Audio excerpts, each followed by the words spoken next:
en el curso de Historia del Perú. A continuación, vamos a hacer nuestra clase de culturas pre-incas para luego pasar a la resolución de nuestro respectivo material. Entonces, si estamos listos, ustedes desde vuestros hogares, y bueno, yo también, entonces háganmelo saber con un go o un arranque o un proceda o un empezamos o listos, go, go, go, ya, chévere, empecemos. La clase de hoy, entonces vamos a trabajar las culturas pre-incas. La semana pasada, exactamente hasta qué parte me había quedado. Ayúdame tú, porque tengo tantas aulas que me bloqueo feo. Me quedé, bueno, poblamiento americano hicimos, poblamiento peruano hicimos. Hicimos el formativo, ¿cómo? Que culminamos la clase, claro, con el tema del formativo allá. Y el tema de las altas culturas peruanas, sobre Maxule, Tello, Kauman, y Lumbreras, sobre el debate del origen de la ruta, de cómo se formó la cultura peruana. Ah, ya, estamos bien, entonces. Lo que viene entonces a continuación es esto, ¿no? El llamado horizonte temprano. Como ya sabemos, las culturas se clasifican de acuerdo al tamaño que tuvieron. Cuando una cultura tiene una gran expansión territorial, se llama horizonte. Cuando tienen poca expansión territorial, se llama intermedio. Como ves en ese cuadro, ¿hubo cuántos horizontes? 3. ¿Y cuántos intermedios? O sea, de poca expansión, 2. Lo que tenemos que aprender antes de entrar a las culturas más importantes es qué caracteriza a cada periodo, qué caracteriza a el horizonte temprano, intermedio temprano. Entonces, eso es lo que vamos a ver acá. El horizonte temprano no solo tienes que saber que tuvo gran expansión, sino que esa expansión se va a caracterizar no solo también por una homogeneidad, porque es obvio que cuando hay una gran expansión, por ejemplo, toda la cerámica va a ser del mismo color, en todo ese enorme espacio van a tener los mismos dioses. Por eso se habla de la palabra homogeneidad. Caso contrario, ¿qué sería? Lo antónimo de homogéneo, ¿qué sería? ¿Ah? El antónimo de homogéneo sería heterogéneo. Ok. Por ejemplo, en el mapa que ves en la derecha, acá sería una desintegración cultural lo que vamos a encontrar, una fragmentación cultural. En cambio, en el mapa de la izquierda, donde está Chavín, este es el horizonte temprano Chavín, vamos a ver homogeneidad, ¿no? Entonces, la homogeneidad de Chavín se va a caracterizar sobre todo porque van a tener la misma cerámica en toda la zona verde que estás viendo acá. En términos de quién, se puede hablar de que la cerámica es la que determina un horizonte. En términos de el famoso arqueólogo Rowe o Lumbreras. En términos de Rowe, ¿verdad? Él se basa en el criterio de la cerámica, ¿recuerdas? En el caso de Lumbreras, y también de Tello, ¿no? Porque Tello descubrió Chavín, se basan más que todo en el felino, el dios, la religión, ¿no? Estos lazos religiosos son los que explican por qué Chavín creció tanto. O sea, este felino se encuentra aquí, aquí, aquí, aquí, aquí, aquí, aquí, aquí, aquí. ¿No? En todo el perímetro, pues, ¿no? Por eso es lo que explica hasta dónde llega una cultura. Ok, entonces ahí está, en el formativo medio, no olvidar que se da la expansión Chavín, y que en cambio los desarrollos regionales o intermedio más bien se habla de fragmentación, donde un dios diferente a la otra cultura, una cerámica diferente a la otra cultura también. Chavín está ubicado en el departamento de Ancash, exactamente en el callejón de Conchucos, entre los valles del río Mosna y Huachexa. Chavín no tenía ejército. Eso es muy importante porque no se puede considerar a Chavín un imperio, ni siquiera un estado, porque un estado mínimo tendría que tener ejército y Chavín no lo tiene. En todo caso, Chavín sería un estado en pañales. Pero lo que sí está probado es que Chavín es la primera síntesis de los Andes. ¿Qué significa síntesis? Significa de que Chavín estaría representando la culminación de todos los inventos previos.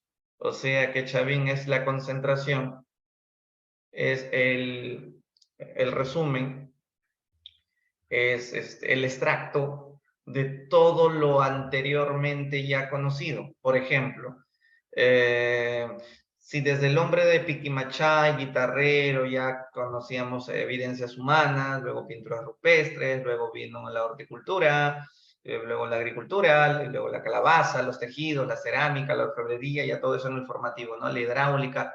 Entonces, todo eso acumulado de inventos, finalmente, ¿quién los va a usar? ¿Quién va a ser el que va a beneficiarse de todos estos aportes previos? Pues Chavín. En Chavín se va a ver todos los inventos anteriores. Por eso Chavín sería la síntesis, ¿no? Sería el resumen, el extracto de todo. Y es una sociedad panandina. Panandina es el sinónimo de horizonte. Ya vimos el mapa horizonte, también llamado panandino o panperuana, ¿no? Son los términos que usó Tello y Lumbreras. Ya, entonces, ¿Chavín tenía ejército, dije? No, así es que su gobierno era teocrático. ¿Quién gobierna en Chavín? El sacerdote. El sacerdote, ¿qué cosa sabe? Astronomía. Al mirar el cielo, entonces, ¿qué puede saber? Cuándo lloverá, cuándo no lloverá, pero no solamente ayuda a pronosticar, sino que con sus conocimientos, el sacerdote astrónomo también puede cobrarles impuesto a la población ignorante que no entiende por qué llueve o porque hay sequía, algo que el sacerdote sí, por su empirismo, ha aprendido. Entonces, el pueblo le paga un impuesto.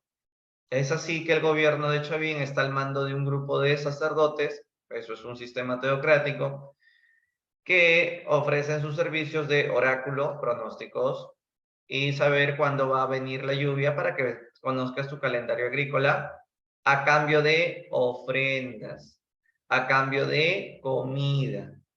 La pregunta es, ¿qué cosa es esto?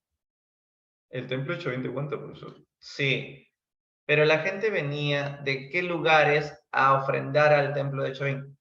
De todos lados, de todo el Perú, de todo el enorme espacio que ubica el horizonte, que abarca el horizonte. No sé si vieron la última pregunta de admisión sobre Chavín. La pregunta era, una de las tantas funciones que cumplió Chavín, bueno, yo te lo cambio la pregunta, ¿no? Pero algo así era. Dentro de las tantas funciones que cumplió Chavín, yo te digo una. Está la función, no, tú ayúdame. Si el sacerdote gobierna en Chavín y dice que él tiene el poder porque un dios le ha dado el poder, ¿qué función tendría Chavín, el templo de Chavín? Función militar no va a tener. A ver, función económica, no, porque yo te estoy hablando específicamente que el sacerdote dice que es hijo de un dios y el pueblo tiene que hacerle caso. ¿Qué función cumplió Chavín ahí? Correcto, religiosa. Oráculo. Bueno, religiosa es la palabra. A ver, pero si el sacerdote gobierna desde Chavín, ¿ahí qué función estaría cumpliendo el templo también?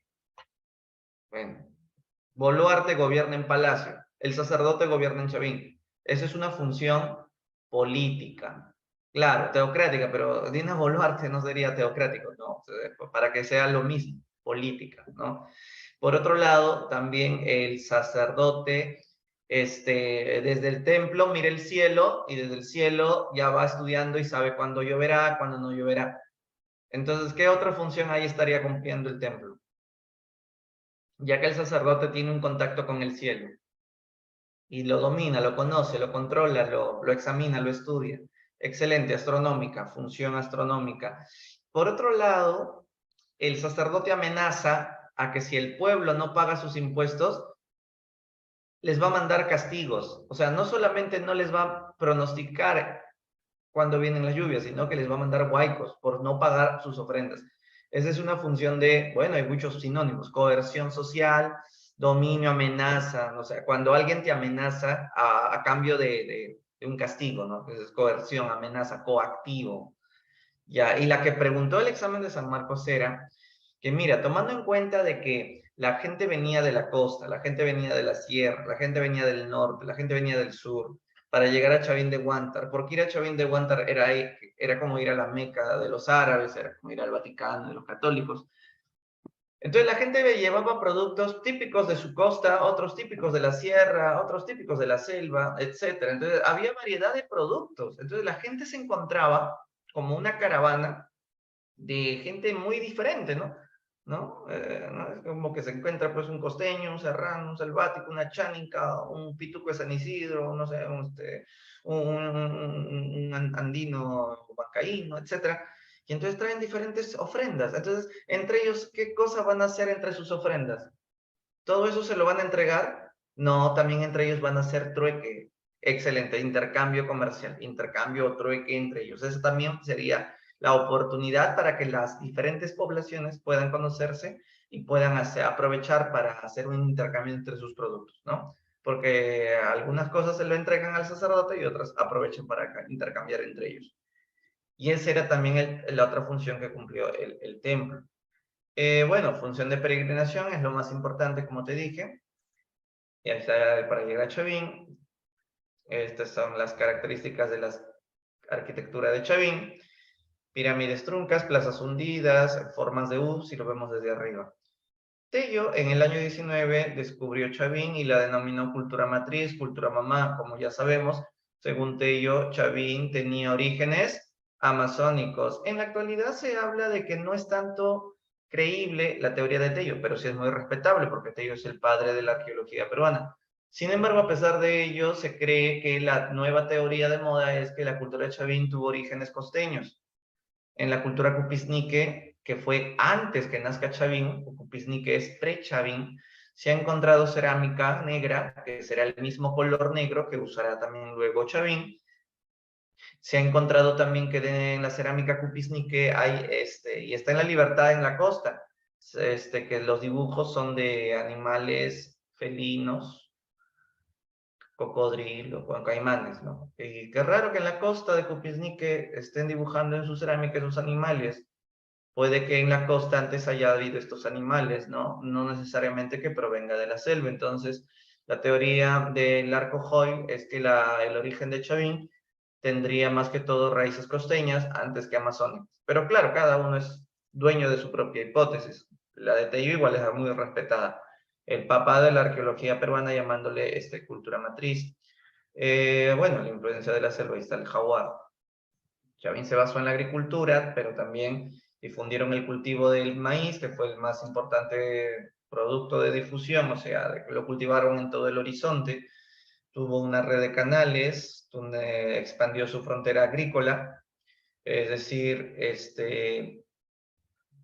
eh, cultivaban en los cerros, y esos se llaman los andenes, ¿no? Entonces, para expandir la frontera agrícola, también tienes que cultivar en lugares donde tu frontera llega, entonces tú violas la frontera y continúas cultivando, en este caso en las estribaciones andinas sería, ¿no? Bueno, o en los andenes, lo que te dije. Y ya, esa es la economía, en su arquitectura, bueno, ya te expliqué que era de piedra, aunque en la costa, los templos anexos de Chavín eran de adobe. Es en la sierra solamente que los materiales son de piedra. No te olvides que en Chavín no existe solo un templo. Todo el horizonte tiene un montón de templos que son, digamos, anexos a Chavín de Huanta. Y el sacerdote muy astuto inventó los dioses de piedra, como los que vemos aquí, el anzón, el obelisco, la estela, las cabezas. Estos dioses sirven para qué? No solo para gobernar mejor, sino para engañar más, para asustar más, porque la ideología que predomina en Chavín se le llama ideología terrorífica. Es a través del miedo que se gobierna en esta época, ¿no? Entonces, la forma de gobierno era a través de dioses de piedra monstruosos. El Anzón era el más famoso, guardado en el laberinto oscuro de Chavín de Huántar, el laberinto subterráneo. Este es el enorme dios, el Anzón monolítico, 4,5 metros. A los que visitaban este dios, primero los drogaban con este cactus para que en vez de ver una piedra, como tú ves, veas un monstruo. Entonces sí que era horrible. Dentro de plena oscuridad con la droga del cactus de San Pedro, las pupilas se dilatan y se ve todo, y encima se escucha el rugido del jaguar, porque atrás de la piedra hay un sacerdote actor que está haciendo la representación del sonido. La gente que entraba ahí entonces estaba recontra asustado de que sí, ahí hay un dios, hay algo horrible, ¿no? Entonces, una piedra gobernó el Perú en esa época, pero para eso nos tenían que meter droga. Y era una forma bonita de gobernarnos, ¿no? Por ejemplo, actualmente no nos gobierna una piedra, pero nos gobierna una democracia mentirosa, una democracia que no democratiza, una democracia que nos da libertad, pero no nos da pan, ¿no? Y claro, también nos gobierna la droga, ¿no? Porque la droga de la televisión, ¿no? La droga de la televisión que solo tiene una visión derechista. Ya, entonces, profesor, la gente salía traumada después de esta experiencia. Claro, Chavín era terrorífico. Así es que no es cierto que Sendero Luminoso inició el terrorismo en la historia del Perú. Tampoco, como dijo Héctor Béjar, la Marina de Guerra, o tampoco los apristas, como dicen algunos. El terrorismo lo inició Chavín, solo que era un terrorismo de ideas, un terrorismo ideológico, ¿no? Si no pagas, te traumo, o sea, te dejo así, eternamente mal de la cabeza, y lo peor, no se había inventado la psiquiatría. Bien, el otro dios de piedra feo es la estela de Raimondi, donde tenemos a este personaje que es un dios que tiene dos báculos o dos bastones, se le llama dios Viracocha, pero la arqueología también lo conoce como la piedra estela de Raimondi porque la estudia Antonio Raimondi, ¿no? Aunque la piedra fue encontrada por un campesino que se la llevó de mesa a su casa, pero Raimondi la rescató y la estudió. Y la otra piedra es el obelisco Tello, donde hay dos caimanes aquí dibujados, lo que demuestra que eran animales de poder. El caimán, la serpiente, porque mira, estos cabellos del huiracocho parecen también serpientes. Y el jaguar, ¿no? Regresando, el felino, serpiente, caimán. Y también se ven algunos aves de rapiña, ¿no? Son animales de poder que son originarios de la selva. La cabeza clava, que representa a los sacerdotes drogándose para poder viajar al cielo y poder hablar con los dioses, con los verdaderos jaguares, que son los dioses, y poder entenderle el lenguaje. O sea, la teoría actual es esa. La antigua teoría era que no, son guardianes del templo. La teoría actual es que no, los sacerdotes se drogan para poder viajar al mundo de los jaguares, para que el sacerdote pueda escuchar los pronósticos, para que el sacerdote luego se lo diga al pueblo. En ese sentido, no es que solo el sacerdote sabe tan bien sus pronósticos porque ha estudiado el cielo, sino que es increíble que los mismos sacerdotes se creyeron su propia mentira. ¿Y esto cómo se explica? ¿Cómo se entiende? Es que cuando tú miras el cielo y lo estudias muy bonito, tú, ¿cómo puedes explicar que sabes tanto? O sea, a ver, tú ingresas a San Marcos en primer puesto. ¿Cómo explicas por qué eres tan inteligente? Dame una explicación. ¿Por qué eres tan inteligente? Entonces, como tú estás dentro del contexto científico, vas a decir, no, porque mis papis tenían pues unas neuronas avanzadas y yo he heredado la genética de su inteligencia. No, porque tuve una excelente academia. No, porque fui autodisciplinado. No, porque mi mamá me pegaba si es que no sacaba 20. No sé, entonces, pero los sacerdotes, ¿cómo pueden explicar que saben tanto? La única explicación es, bueno, Dios me ha elegido para representarlo. El Espíritu Santo ha caído sobre mí y por eso yo tengo el conocimiento, pero porque Diosito me lo ha brindado. Entonces, por eso tengo que hablar con Dios siempre. Pero como el Dios es el gato o el jaguar, tengo que volverme otro jaguar. Y la cabeza clava representa el momento de está drogado y se está transformando. Claro, transformarte significa meterte alucinógeno, por eso esos ojos, ¿no? O sea, esa nariz enorme cuando uno está en trance. Bueno, entonces eso representa las cabezas clavas. Ajá, a través del dios, ya. La cerámica de Chavín fue monocroma, entre negra y gris. Como ven, tuvo un pico, azagoyete estribo, que parecía un timón, forma globular, incisiones, pero no fue así la mejor de todas. Presenta horror al vacío porque todo está decorado con imágenes de felinos, ojos. Claro, la Nazca también tiene horror al vacío, la Nazca es más famosa de ese horror al vacío, pero acá también lo tiene. Tuvo metalurgia, pero no destacaron en metalurgia, y su final llegó con un fenómeno del niño que causó que el pueblo no entienda por qué el sacerdote ya no pronostica y no para las catástrofes. Como el pueblo cumple, paga sus impuestos. El sacerdote ya no cumple porque el sacerdote no puede controlar un fenómeno tan complicado como un fenómeno de niño, y que en realidad no era un simple niño, era un mega niño. Según los arqueólogos, estos niños que ocurrieron acá fueron 500 veces más destructivos que los niños que tú has visto. ¿Alguna vez has visto un niño destructivo? Tu hermanito no, me estoy refiriendo a las lluvias de los fenómenos del niño. Ya, bueno, esos, hace pocos años, ¿no? Un año antes de la pandemia hubo el último niño que llegó hasta Lima, en fin. Ya, entonces, con eso se puede entender el fin de Chavín. 17 fue, ¿no? Claro. El río Rímac se salió hasta el Palacio de Gobierno. Bien, ahora vamos a hablar de Paracas. Paracas está ubicado en el departamento de Ica, en un cementerio llamado Cerro Colorado. Hay que tener en cuenta de que la cultura Paracas es contemporánea a Chavín en la fase cavernas o necrópolis. ¿En cuál de las dos fases Paracas era contemporánea a Chavín, aunque Chavín ya estaba en sus últimas etapas?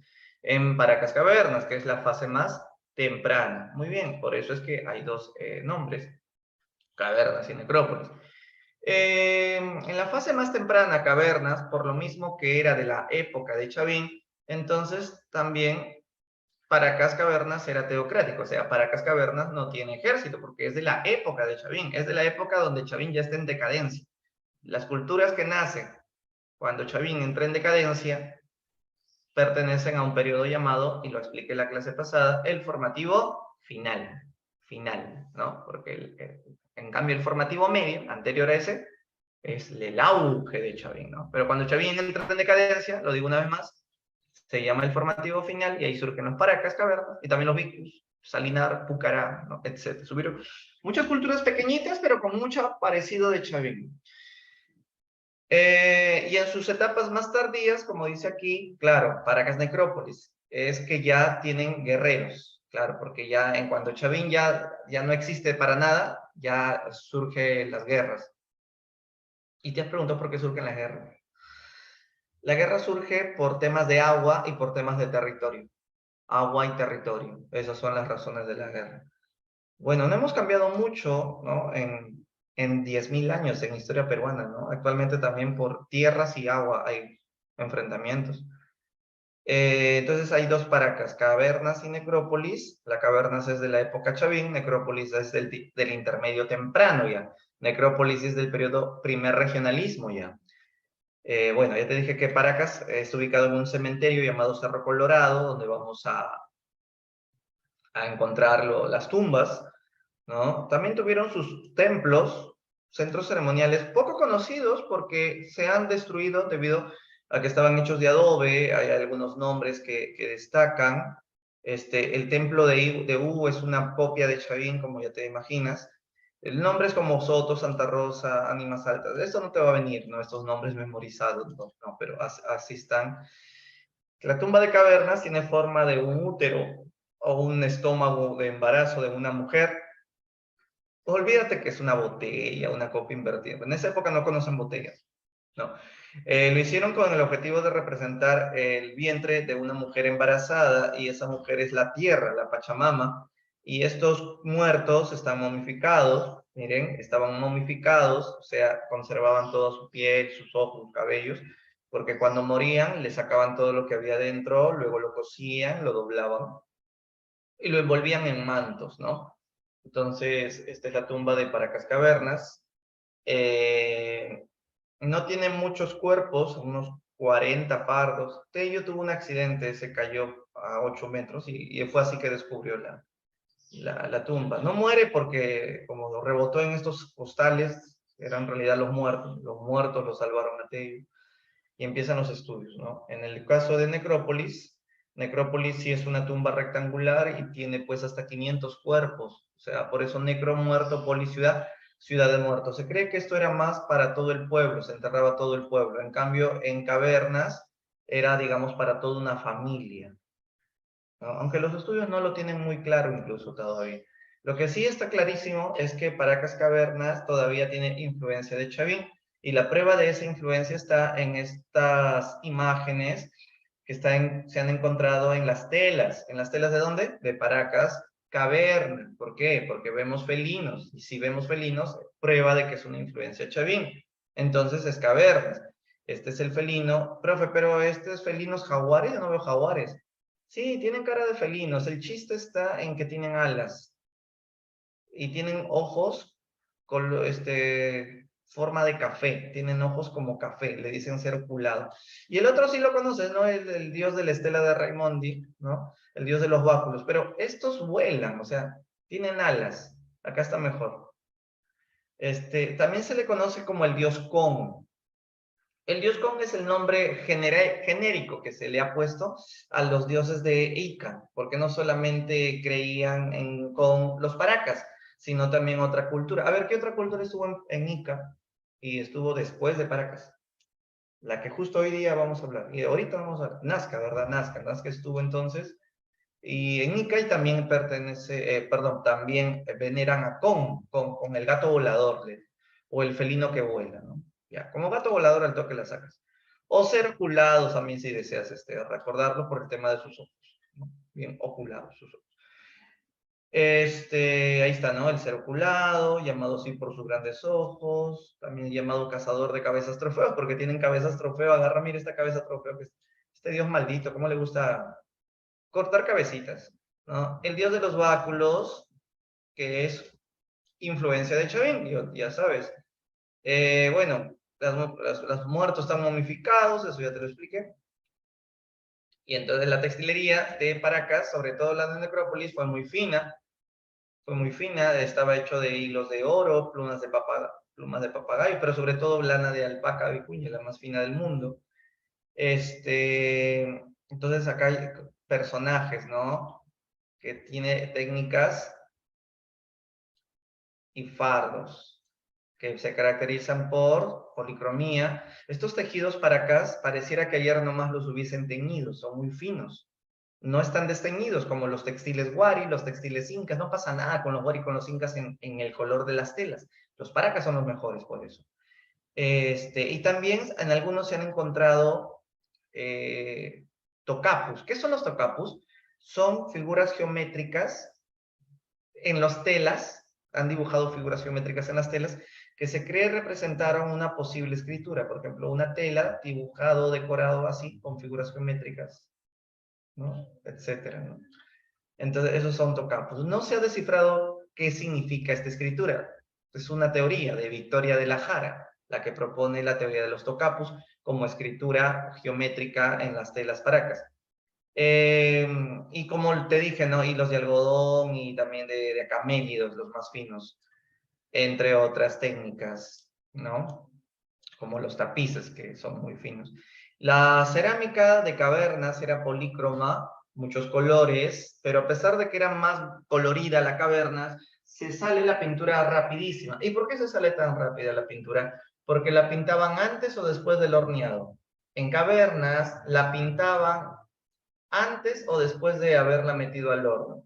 La pintaban después, por eso es que se le llama post-cocción. Post es después. La pintura recién la hacen después del horneado, y así la pintura se va descascarando, porque está encimita nomás. Tenían que haberla pintado antes de meterla al horno, y esa técnica sí la hace Necrópolis.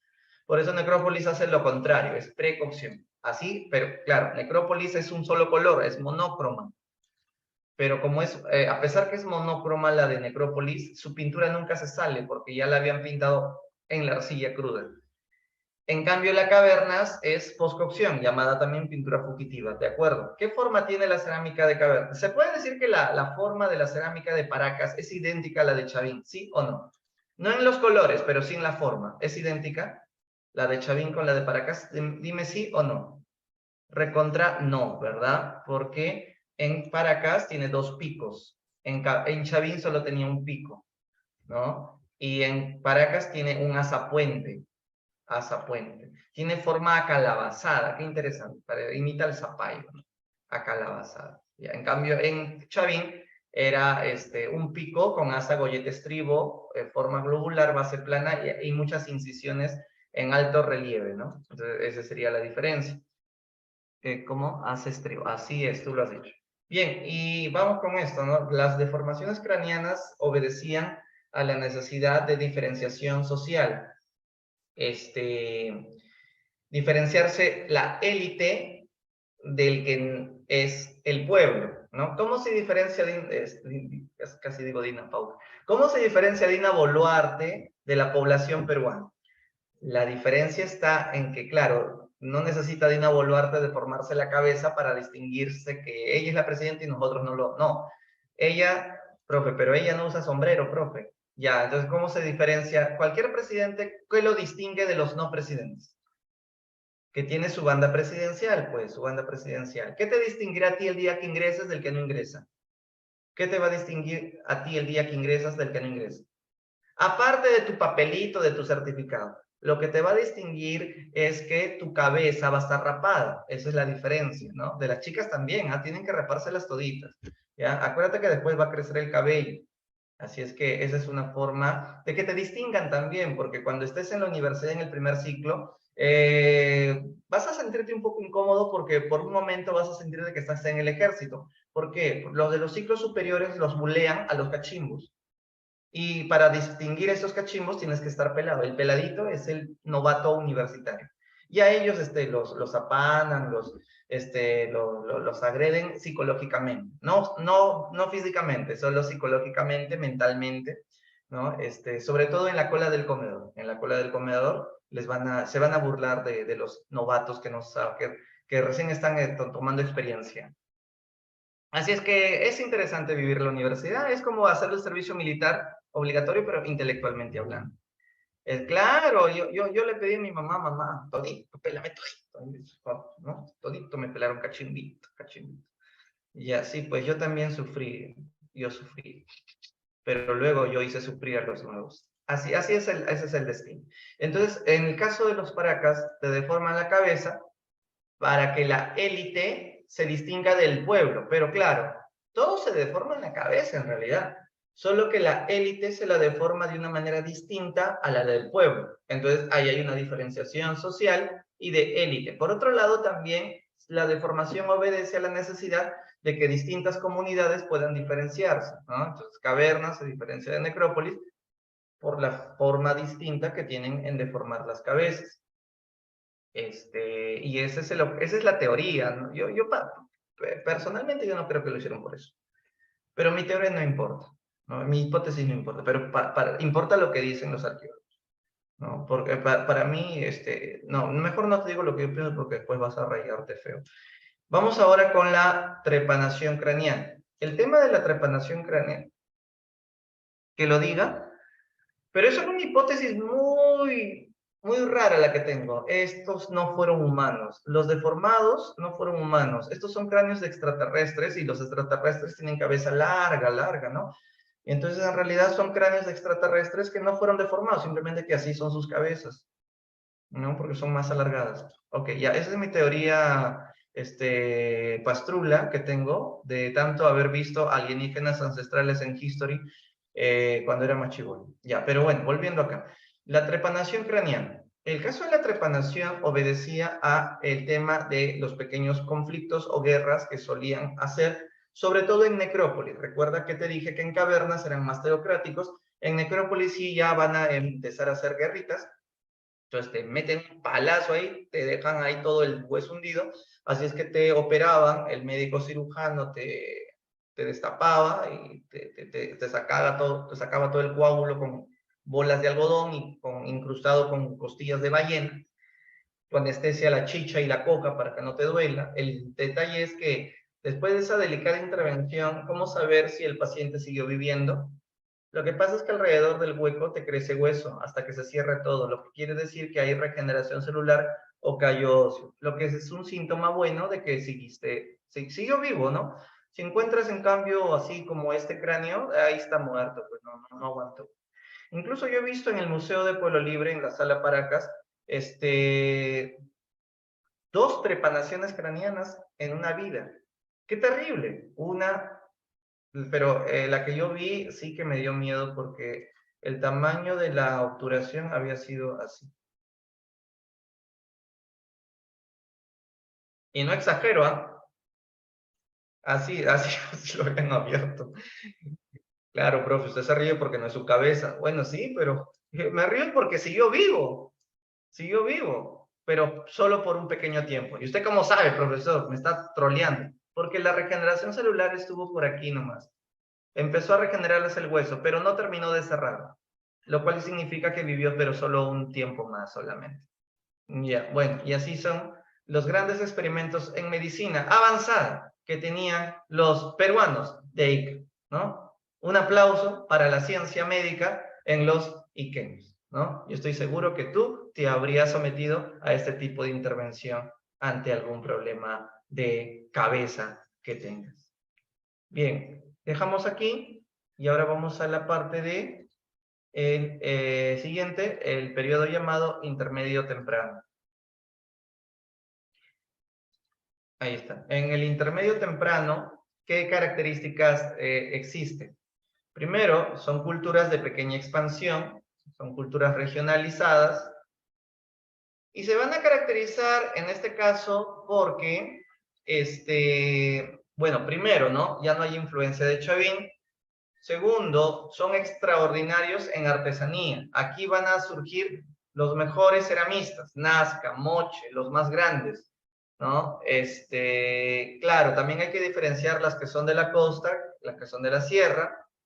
Si son culturas de la costa, entonces no llueve. El problema de la costa es que como no llueve, van a tener que hacer ingeniería hidráulica, ¿no? Entonces van a conocer la agricultura intensiva. Se le llama agricultura intensiva cuando hacen canales, acueductos, represas, ¿no? Como lo hicieron los mochicas, los nazcas. Y en cambio, como en la sierra sí llueve, no necesitan hacer tanto de estos canales y todo esto como en la costa sí. Por eso se llama agricultura de secano. Agricultura de secano es porque la tierra se mantiene seca y solo tenemos que esperar que llueva. Esa es la diferencia.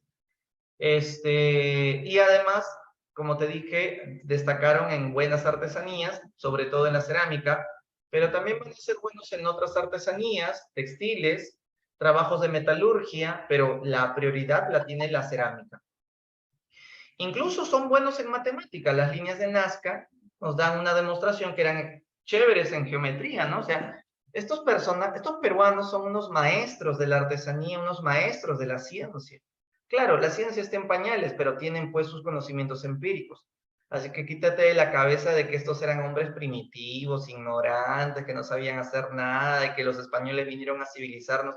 Esta gente tenía sus conocimientos. Profesor, pero no me hubiese gustado vivir acá porque no había democracia, no había libertad. De acuerdo, pero aquí es que todo tiene un costo, pues, ¿no? Acá no hay democracia, acá no hay libertad, pero sí hay mucha comida. Actualmente hay democracia, hay libertad, pero hay mucha desigualdad en nuestro país.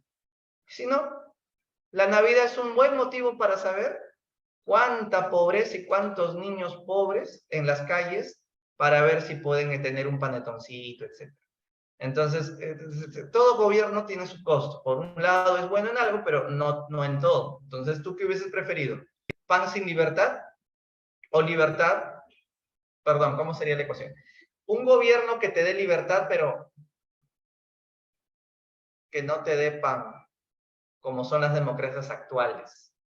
O un gobierno que no te da libertad, pero sí te da pan, como eran los gobiernos antiguos, o incluso las dictaduras, ¿no? Velasco, por ejemplo, no nos daba libertad, pero sí nos daba pan. No, perdón, Velasco nos daba pan, pero no nos daba libertad. Odría también hacía eso. Odría nos daba pan, salud, educación, trabajo, pero no nos daba libertad.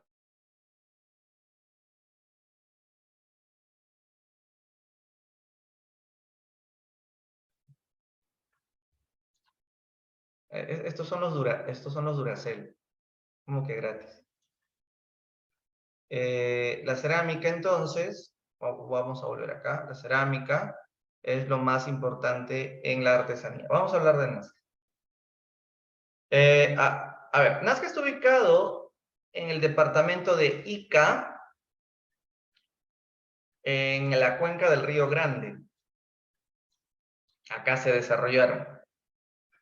Es la continuación de Paracas Necrópolis. Sí, de Paracas Necrópolis viene Nazca. Por eso estuvieron en el mismo territorio. Nazca sí tuvo ejército, teocráticos y militares, pero no tuvo gran expansión. Es regional nada más. Por eso, al no tener una expansión de un horizonte, no se le podría llamar imperio. Pues imperio es cuando tienes que tener muchas cosas. No solo ejército, sino expansión, ciudades. Y eso todavía no hay acá. Pero sí hay grandes canales de ingeniería hidráulica y también construcciones arquitectónicas de adobe, como Cahuachi, que es el templo máximo, y construcción de grandes obras hidráulicas, lo que los volvía ingenieros hidráulicos. Cahuachi es este templo. No es una ciudad, es un templo. Ahí dejaban sus ofrendas los que creían en el dios Con. Maxul es el alemán que estudió esta cultura. En la costa no llueve, pero a pesar de eso, la agricultura era la prioridad, la pesca y el comercio. Ellos comercializaban con Ayacucho, con la cultura huarpa. Aquí está su maravilla de canales hidráulicos. Ellos lo hacían subterráneo. Saben que el agua del subsuelo pasa por la llamada napa freática. Entonces hacen esta galería. Este tubo marrón es la galería filtrante que ellos mismos han hecho para que el agua de la napa freática, este es el agua de la napa freática que va, como ya sabes, en esta dirección, por eso lo hacen donde hay una pendiente, porque saben que el agua va a ir en una velocidad, y entonces si hacen la galería, el agua va a ir viniendo por acá, por acá, por acá, por acá, por acá, y ya pues finalmente ya tienes para agua que sale a la superficie, o a los puquios, que son cuando suben por acá, bueno, por acá suben lentamente, pero suben, y se forman estos manantiales, pozos, o puquios, que los podemos ver aquí, son muchos manantiales, o puquios son hermosos y son grandes, ¿no? Entonces, de esa manera los Nazca sacaban el agua. Son grandes, sin haber estado en la uni y eran ingenieros, ¿no? El día, por ejemplo, que Lima se quede sin agua, que va a ser dentro de 10 años, ya me imagino cómo va a entrar en pánico Lima por agua. ¿Cuál sería la solución? O sea, yo le recomendaría a los limeños no entrar en pánico, porque el Sedapal, o mejor dicho, la Tarjea, ya anunció de que el agua del río Rímac se va a acabar. Y somos la segunda ciudad más poblada del mundo que vive en la costa. Y en un desierto todavía. Ya, entonces, ante esos problemas, los Nazca ya tenían ese problema, pero ellos no se angustiaban. Simplemente hacían su ingeniería hidráulica y sacaban el agua. No te estoy diciendo que vamos a hacer lo mismo dentro de 10 años, pero como nosotros nos hemos acostumbrado a que todo sea fácil, entonces vamos a tener que aplicar la inteligencia como los Nazca. O sea, a más problemas, tu cerebro se activa para pensar una solución. Mientras todo lo tengas a la mano, tu cerebro no piensa nada. Entonces, ante falta de ciencia, los Nazca hicieron su propia ciencia. Canales subterráneos. Lo más probable es que en tu desesperación te pongas a tomar agua del mar, ¿no? Y eso sí no te va a usar. Cahuachi, ahí está Cahuachi. Las taquerías son unos postes de madera, de guarango, que se cree sirvieron para poner las bases de un centro astronómico, unas momias, y los Nazca cortaban las cabezas a sus enemigos y coleccionaban en su cintura la colección de cabezas trofeo. Lo hicieron para sentirse muy hombres. Mientras más cabezas trofeo tengas en la cintura, eres más viril. También se han encontrado cabezas de bebitos recién nacidos. Eso lo cortaban porque le suplicaban al dios con que venga la lluvia. Esas son teorías sobre las cabezas clavas. La cerámica Nazca es la mejor, muchos colores. Azul y verde son los únicos dos colores que no emplean, posiblemente porque son los colores del mar y como el mar es sagrado no hay que copiar esos colores. Presenta horror al vacío, eso significa no solo que la pintan toda, sino que la decoran con estos dioses o estos animales que como ven la lengua se enrosca por todo, entonces estás presentando el horror al vacío. Es muy hermosa, parece porcelana china. Y eso, ¿no? Las figuras de Nazca descubiertas por un peruano, Toribio Mejía, que los consideraba solo líneas porque no tenían un avión para ver desde el cielo, que eran enormes animales. Recién un extranjero llamado Paul Kossoff, con su avioneta, vio animales y propone la teoría de un zodiaco andino, teoría que fue descartada por Maria Reich, la alemana, que más bien decide proponer que esto es un calendario astronómico agrícola, que las figuras entonces se hicieron para que los nazcas sepan cuándo va a empezar el ciclo de lluvias, de sequía, etcétera, etcétera. Y que las figuras tenían una relación con las constelaciones y saber pues los ciclos de la agricultura. Teoría de Maria Reich, que también ha sido descartada por nuevas teorías. Pues claro, Maria Reich es muy aplaudible porque cuidó casi toda su vida, en el Perú vivió cuidando nuestras figuras, ¿no? Es la dama de la Pampa, pero su teoría del calendario astronómico agrícola ha sido criticada por María Rostorowski, una historiadora que murió ya en el 2015, que decía que las figuras de Nazca simplemente se hicieron para traer las lluvias, para que el dios Con, el gato volador, tire lluvia al ver estas figuras, porque las figuras solamente lo pueden ver desde el cielo, entonces el dios Con es el único que al verlas se hizo para que los pueda ver el dios y pueda tirar agua. Pero la teoría que ahorita se está poniendo de moda es que fue hecha para detectar agua subterránea, y también porque hay una última teoría, aunque esta todavía no sale en los libros, nivel pre, pero es la ultimita que un arqueólogo me habló hace poco, de que representan animales totémicos, o sea, hay comunidades o ayus que creen descender del mono, otros del colibrí, otros de la araña, son animales totémicos, ¿no? Así como en la historia universal, el oso era el animal totémico del Neandertal o el reno del Homo sapiens, etcétera, ¿no? Entonces, los condori, por ejemplo, creen descender del tótem cóndor, los guamán del halcón. Entonces, esto sería para hacer celebraciones, fiestas dentro de las representaciones de sus tótems. Nazca fue finalmente invadida por los Wari. Claro, hubo primero un fenómeno del niño que causó problemas. Siempre los niños han fregado las culturas, pero también se cree que los Nazca destruyeron su propia cultura por los recursos que consumieron. O sea, consumieron tantos recursos, y claro, en un desierto no hay tantos recursos tampoco. Lo poco que tenían lo terminaron de consumir y entonces se quedaron prácticamente sin economía, una economía colapsada. Y eso únelo a la invasión de los Wari que vino finalmente. Con eso se acaba la historia de los Nazca. Y ahora vamos con los Moche. Los Moche son de la costa norte, abarcaron 4 departamentos, destacando La Libertad y Lambayeque. En Lambayeque se encontró el señor Zipán, famoso señor. En La Libertad, las famosas Huacas del Sol y Huaca de la Luna. Pero eso sí, Moche no tenía capital, y como no tenía capital, se habla de reinos independientes, que cada valle, cada río tenía su propio jefe local. Por eso se habla de reinos independientes.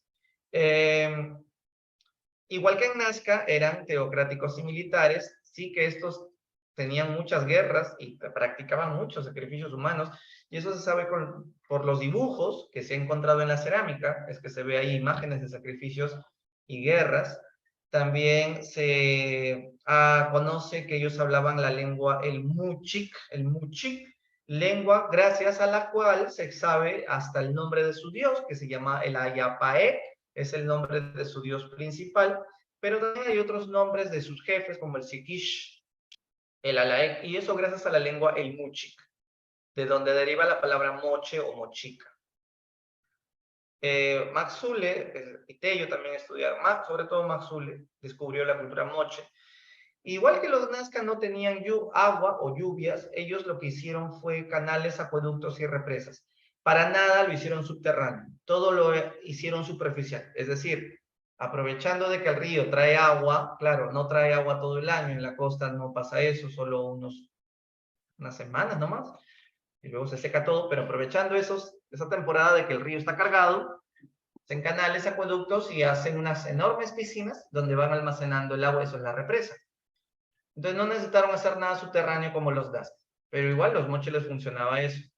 Ahí está el Sikish, gran jefe de varios valles, el Alaek, jefe de un solo valle. Ayapaec, el dios más feo, al cual le ofrendaban sacrificios humanos. La huaca del sol y la huaca de la luna fueron de función, bueno, la del sol, administrativa o política, la de la luna se cree que tuvo función religiosa. Esto es muy probable porque en la huaca de la luna se han encontrado imágenes del dios Ayapaec y además se han encontrado esqueletos espantosamente sacrificados. Los sacrificaban para el dios Ayapaec, entonces esto es función religiosa. Entonces son de adobe, son centros urbanos ceremoniales. Esto es muy importante porque se puede empezar a hablar de que el centro cumplió una función religiosa, pero también está como tirando para una ciudad. O sea, pareciera que ya están haciendo como una ciudad, pero no al 100%, están en el proceso, ¿no? Asentamientos urbanos, por eso se ha encontrado en los Mochica, como por ejemplo Pampa Grande, Galindo, esos son algunos nombres. Pero los más destacados, te los estoy presentando. En la Huaca Rajada se encontró el señor de Zipán, en la Huaca El Brujo, donde hay una huaca pequeña, la Huaca Cao, donde se encontró la señora de Cao, el poder de la mujer, pues importante aquí. Y también muchos murales donde se ven escenas de sacrificios, por ejemplo el mural de los prisioneros en la Huaca Cao. En la Huaca de la Luna se encuentra un mural bastante curioso que se llama el mural de la rebelión de los objetos. Aparte de Ayapaec, en la Huaca de la Luna, repito, está el mural de la rebelión de las cosas, donde se ven los objetos cobrando vida y matando a los humanos o persiguiéndolos. Una cerámica, un palo de labranza, le salen dos piernas, dos brazos y con un cuchillo empiezan a corretear a los seres humanos. Los moche alucinaban algún día que las cosas van a cobrar vida y van a asesinar a sus creadores. Bueno, eso se ve en los murales. Los mochicas hacían sacrificios, arrancaban corazones, bebían vasos con sangre. Espectacular, ¿verdad? Eran trujillanos terroristas. Claro, tú dirás, profesor, y así los peruanos, ¿cómo se pueden sentir orgullosos de las culturas antiguas? El detalle está en que tú no puedes criticar su época. Ellos tuvieron una forma de gobierno así, puede parecer muy cruel, pero dentro de su crueldad hay, hay que entenderlos, tal vez no justificarlos, sino entender de que ellos lo hacían por la creencia, ellos vivían atrapados en una creencia. Desprenderse de algo muy valioso, como por ejemplo tu hijo, y ofrendarlo en sacrificio a un Dios, es a cambio de que el Dios te entregue lluvias.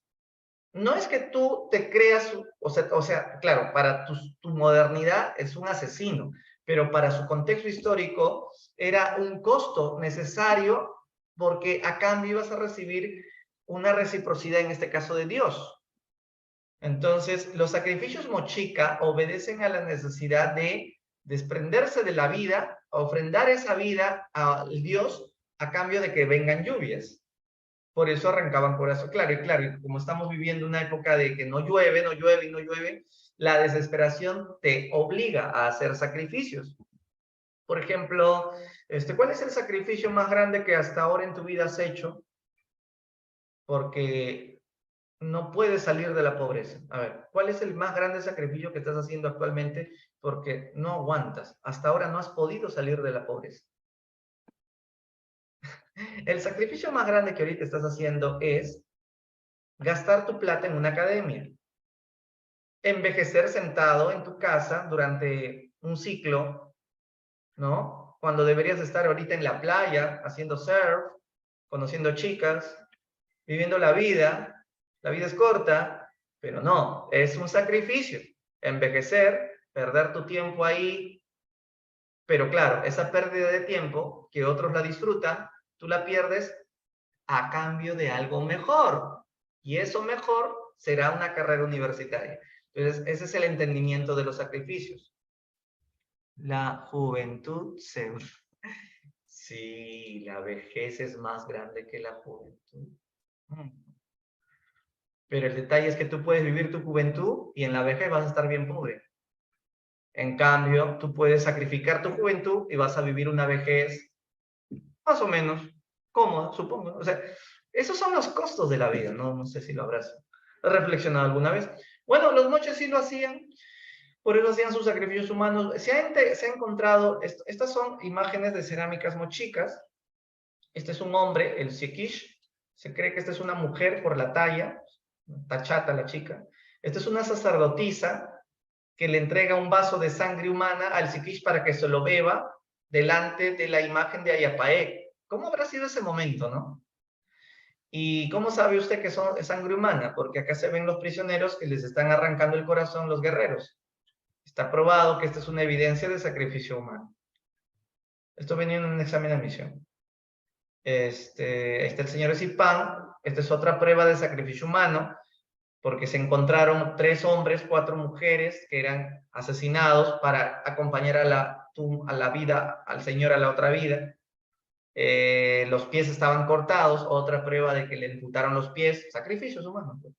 El Sikish, se sabe que este es un Sikish de la zona de Lambayeque, porque tenía una vestimenta muy rica, muy ataviada, con unos aretes de lapislázuli, una nariguera de oro, un collar de maní de oro, su faldera en forma de media luna, Zipán, el señor de Zipán. Zipán significa señor de la luna, descubierto por Walter Alba. También se ha encontrado en la Huaca San José de Moro la tumba de la sacerdotisa con el vaso ceremonial. Todos los sacrificios humanos eran para venerar al dios Ayapaec. En el caso de los Mochica, sí, pero también habían pequeños sacrificios para venerar a otros dioses menores que también habían en Mochica.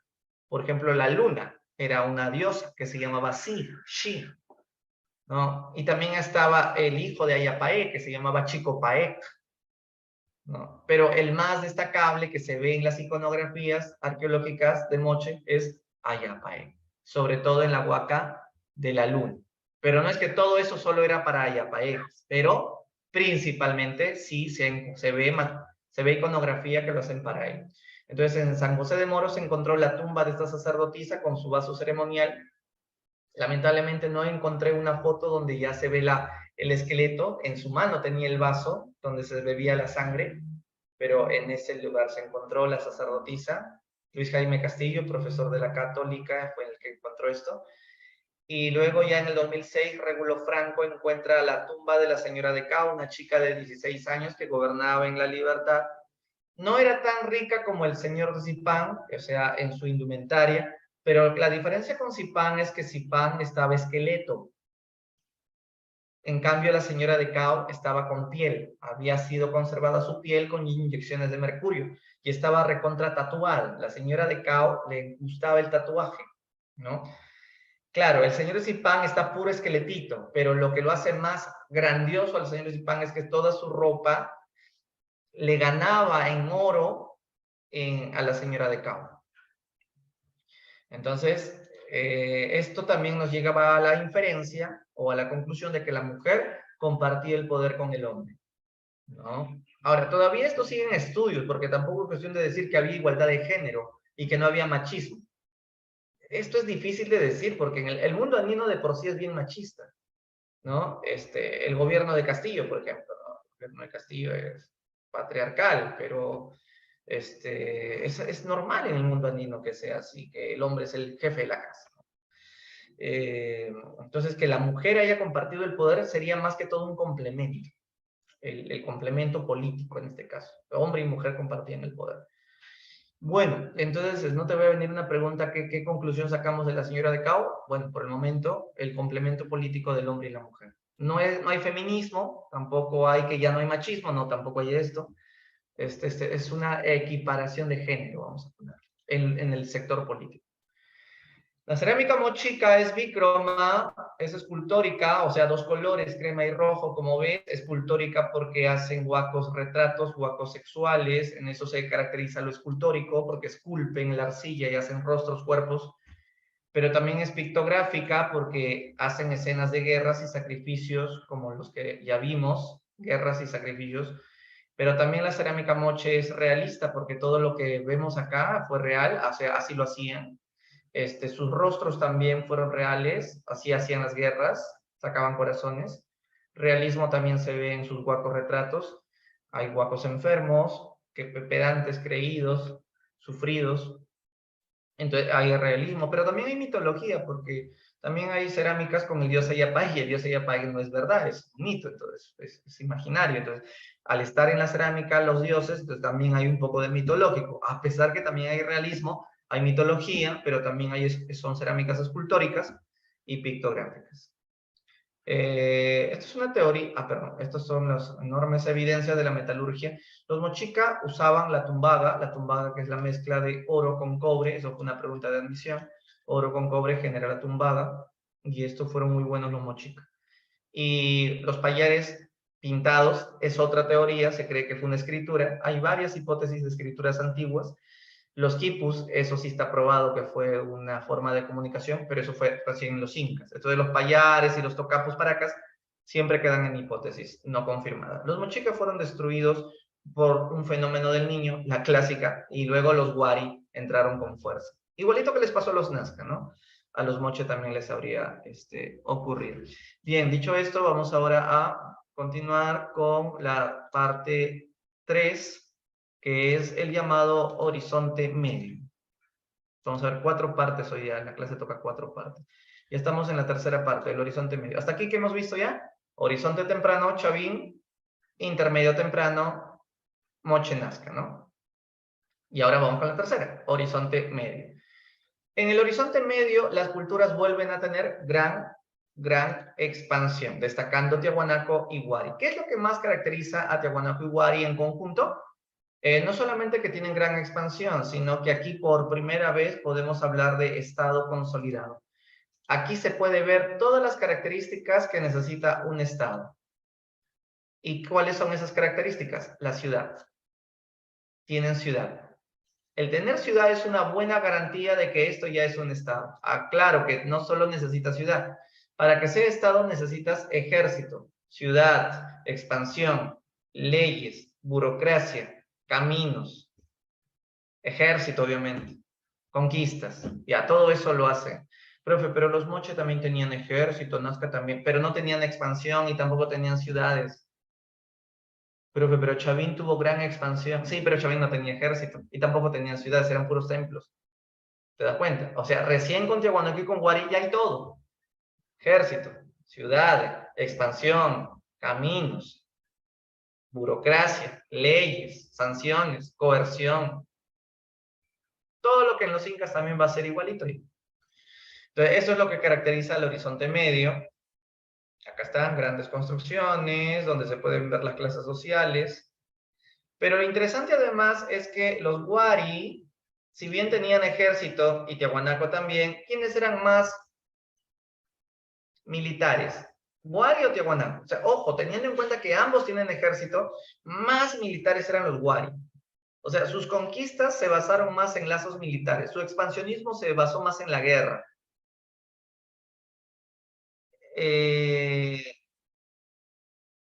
En cambio, Tiahuanaco, a pesar que tenía ejército, eso tengo que insistir, su expansión se basó más en la teocracia. ¿Y cómo explicamos eso? O sea, ¿cómo entender que si Tiahuanaco tenía ejército, su expansión terminó pareciendo más a la de Chavín, que era teocrática? Es que Tiahuanaco practicó el sistema de colonizar los pisos ecológicos, y eso es justamente lo que vamos a entrar ahorita. A ver, Tiahuanaco entonces. Tiahuanaco ubicado en Bolivia y Perú, en la zona de la meseta del Collao, rodeando el Titicaca. Claro, abarcó más Bolivia que Perú. El problema es que en Tiahuanaco hace tanto frío, pero ¿cómo era de frío que la planta muere de frío? Que hicieron esta técnica llamada los guaruguaros. ¿En qué consiste? Acá lo vemos mejor. En la de arriba, ese es otro guaruguaru. El sol calienta de día el agua y en la noche el agua mantiene su tibieza y abriga la planta. O llega a la raíz manteniéndole que cuando venga la helada en la noche no mate la planta de frío. ¿Por qué? Porque el agua mantiene su... Tampoco es un vapor, o sea, no es que el agua ha llegado a 100 grados, pero sí mantiene la calidez, se forma un microclima. El agua tibia, entonces, repito, durante la noche que viene la helada, abriga la planta en alguna forma para que no muera. Esto se llama los guaruguarus, también conocidos como camellones, ya saben por qué, porque parece la jiba de un camello, ¿no? Camellones o guaruguarus.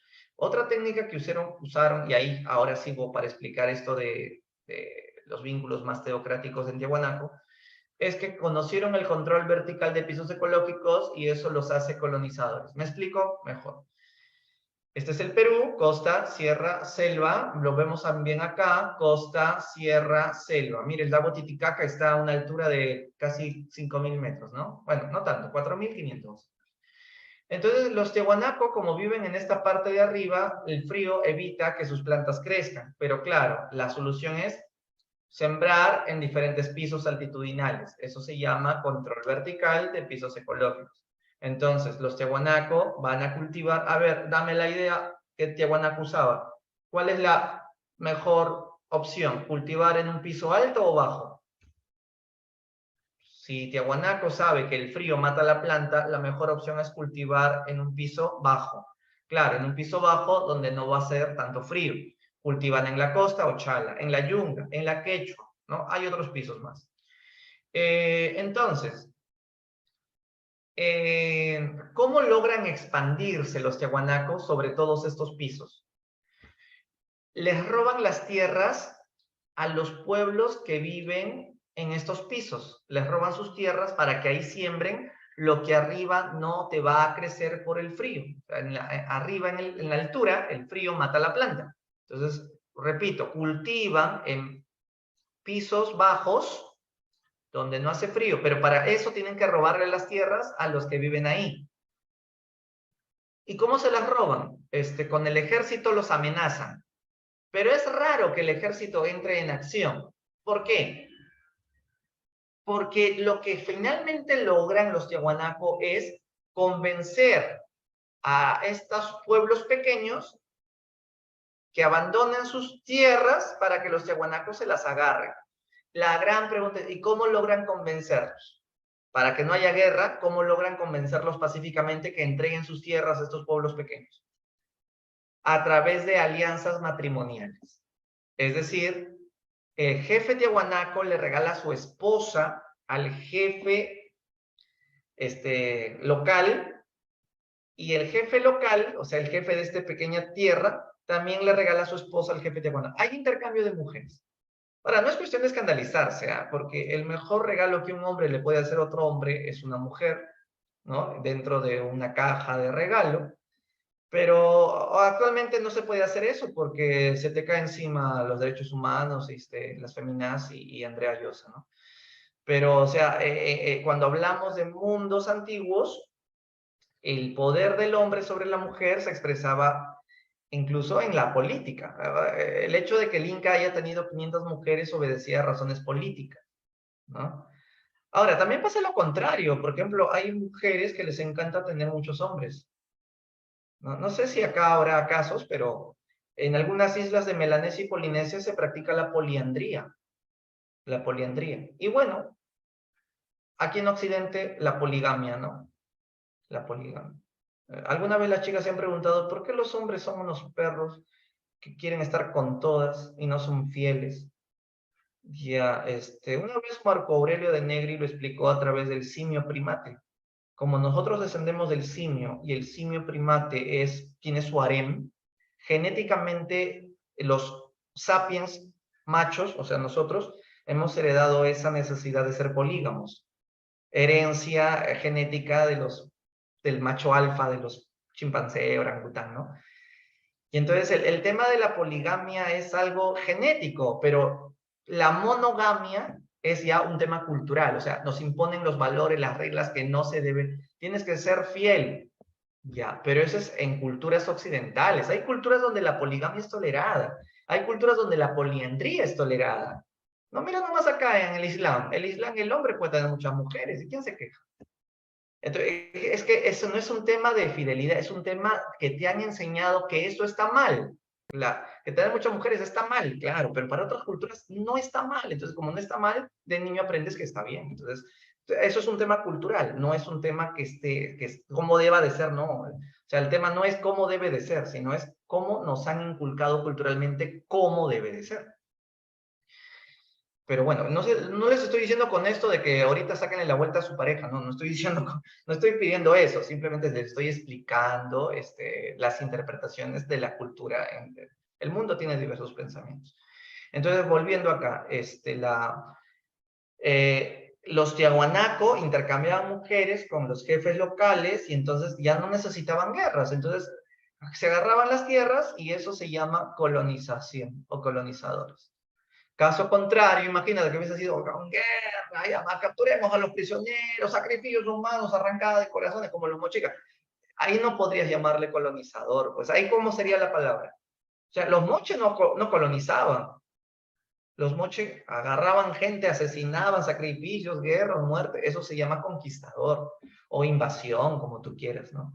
Pero aquí la palabra correcta es colonizan tierras. Y claro, cada uno de estos espacios se llaman colonias agrícolas, colonizador. Parecen como pequeñas islas, ¿no? Porque están alejadas del núcleo que es la meseta del Collao. Al ser pequeñas islas, se les llama archipiélagos. ¿Qué es un archipiélago? Un conjunto de islas. Archipiélagos humanos, porque acá están los tiahuanaco campesinos trabajando. Ahora, la pregunta también va a venirte así. ¿Con qué objetivo sembraban en diferentes pisos altitudinales?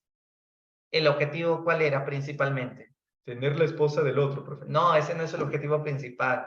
El objetivo principal es obtener productos en diferentes pisos que arriba por el frío no podrías obtener. Lograr con ello un complemento en la dieta alimentaria, ¿no? Obtener diferentes accesos a diferentes climas y diferentes tipos de alimentos, ¿no? Claro, correcto, más recursos, variedad de recursos. Ya. Los andenes, para lograr la expansión de la frontera agrícola, no confundas andén con control de pisos. Los control de pisos es todo el Perú. Esto es, en cambio, un cerrito que tiene sus escalinatas hechas por el hombre para poder continuar la expansión de las chacras. Esta es una ciudad Tiahuanaco. Los Tiahuanacos no tuvieron tantas ciudades. Huari tuvo muchas más ciudades. Tiahuanaco tuvo 2 ciudades destacadas, Tiahuanaco y Jatuncoya. Ahora, dentro de la ciudad de Tiahuanaco están grandes pirámides, destacando la de Calasasaya y la de Acapana. Acá está el Templete, que es una plaza hundida rectangular. Profe, esto parece mucho a... Dime tú, ¿a qué cultura se parece mucho este plano? Plazas hundidas cuadrangulares, pirámides sin punta, hechas de piedra, a Chavín. Tú le has dicho, qué raro, ¿no? ¿Por qué será? Vamos a verla. Mira, hecho de piedra, puerta, su puerta del sol, acá está el templete, la plaza hundida circular. Oiga, profe, estos son cabezas clavas de Tiahuanaco. Qué raro, ¿no? Profe, hay mucho chavinoide acá. ¿Es cierto? Oye, profe, son buenos en escultura lítica, tremendos monolitos que representan sacerdotes. El monolito Benet tiene 7 metros de alto. Chavín también fue extraordinario en escultura. Claro, sus esculturas en Chavín eran el anzón, el obelisco Terio, pero acá lo hacen en sacerdotes. ¿Por qué Tiahuanaco es tan parecido a Chavín? Y si crees que es pura coincidencia, mira la Puerta del Sol de Calasasaya. El dios del Tiahuanaco es el... Está agarrando 2 bastones. Ajá, esto lo vimos en Chavín también, en la estela de Raimundo. Si te preguntan, ¿por qué Tiahuanaco se parece tanto a Chavín? ¿Qué vas a decir? Por la influencia que provenía desde el tiempo de Chavín, influencia que se la brindó a qué cultura pre-Tiahuanaco de Puno.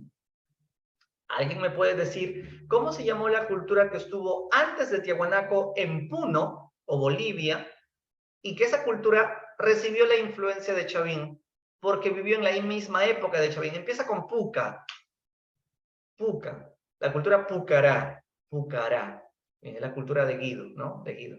Ya, esa es la cultura Puca, Pucará, que recibió la influencia de Chavín, así como también en la época de Paracas recibió la influencia de Chavín, Vicus recibió la influencia de Chavín, entonces de Pucará se vuelve Tiahuanaco. ¿Ya? Entonces este es el dios llorón, llora, este dios llora, en Chavín no llora, en Tiahuanaco sí llora. ¿Por qué llora? Se cree que son fases de la luna, otros para pedir lluvia. Un dios llorón le dice. El quero, en la cerámica de Tiahuanaco, en forma de un vaso, y el pebetero en forma de un animal.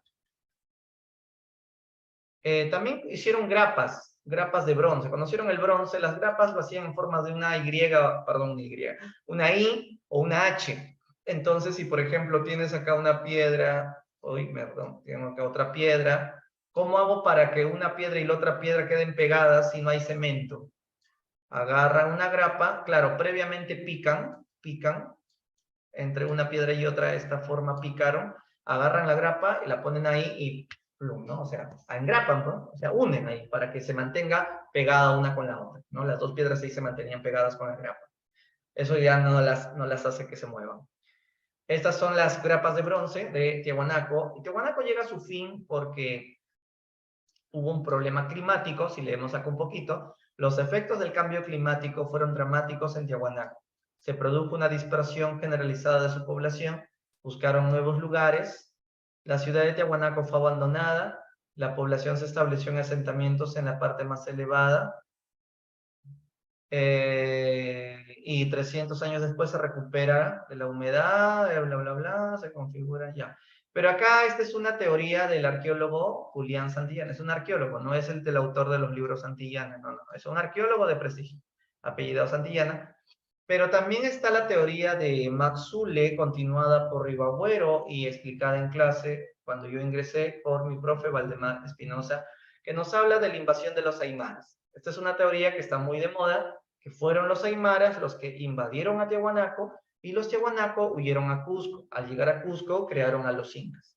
Sí, el origen de los Tiahuanaco el origen de los incas estarían en Tiahuanaco.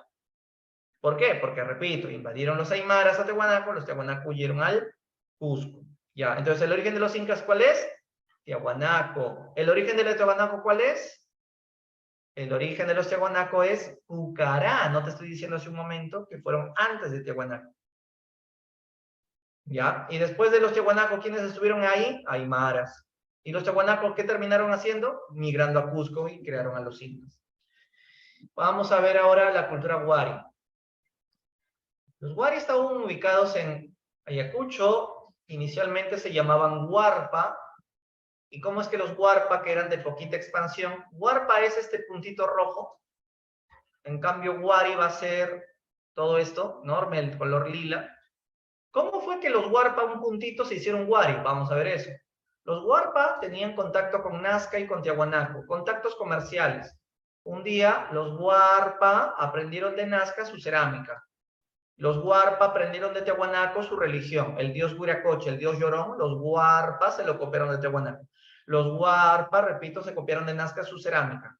Los Huarpa se copiaron de Tiahuanaco también el control de pisos ecológicos, los andenes y todas las técnicas económicas que conocían. Entonces, ahí está. Los Huarpa recibieron la influencia de Nazca y de Tiahuanaco. Ahora, al tener esa influencia, los Huarpa decidieron empezar a expandirse. Para eso aprovecharon que había un fenómeno del niño en la costa que estaba perjudicando a las culturas costeñas. Los fenómenos del niño en la sierra no afectan mucho, más afectan la costa. Entonces, como los Huarpas son de la sierra, dijeron que era la oportunidad para hacerles la guerra a los costeños que estaban en crisis. Y por eso es que lograron hacer la conquista. Incluso los Nazca fueron derrotados por los mismos Huari. Los Nazca, que eran sus amigos, ¿no? Que aprendieron su cerámica de ellos. Y así fue como se expandieron. Y Lima no cayó porque en Lima vivía Pachacama, el dios de los terremotos.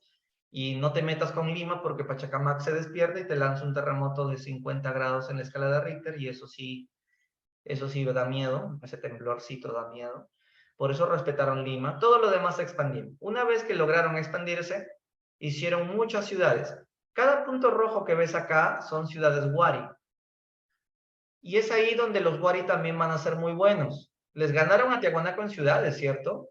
Entonces, Wari, ¿cómo nace? De la fusión de tres culturas, Huarpa, Nazca y Tiahuanaco. Wari se expandió militarmente, tuvo ciudades, pero también aprendieron de Tiahuanaco los pisos ecológicos, por eso hicieron colonias agrícolas. Su capital fue Ayacucho, llamado también Viñaque, porque había un río, esto queda en Ayacucho. Construyeron las ciudades para centros administrativos o cabezas de región también llamadas.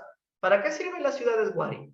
Para que ahí viva los gobernantes regionales, ahí está el ejército, ahí están las fábricas donde se producen la ropa, ahí se produce las armas, porque eso no se puede hacer en el campo, o sea, la vida en el campo es diferente que en la ciudad hay más dinamismo, ¿no? En la ciudad está la burocracia del imperio, y es a partir de las ciudades que se cobran los impuestos al alrededor de la zona, por eso es que se llaman cabezas de región, porque cada ciudad es como un eje que controla la región de su alrededor.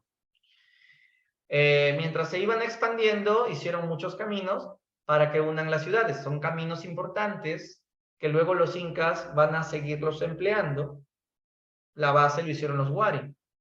Y también van a creer en el dios Llorón, solo que en Wari se le llama dios Visco.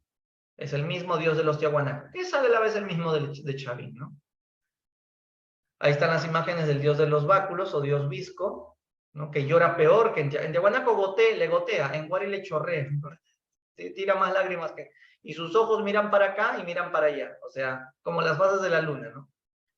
El dios de los báculos, dios Visco, por eso le dicen, o Virolo para otros. Este es un plano de una ciudad Wari, lo que confirma que eran centros de administración de gobierno. Algunos nombres de las ciudades Wari. Estos son unos gorritos de textilería. No destacaron en textilería. Según el arqueólogo Lumbreras, Wari fue un imperio porque tuvo 1, expansión, 2, tuvo ejército, 3, explotó la mano de obra, 4, amenazaba a los que no cumplen y difundió su arquitectura. Ya, entonces todo esto lo hace un imperio.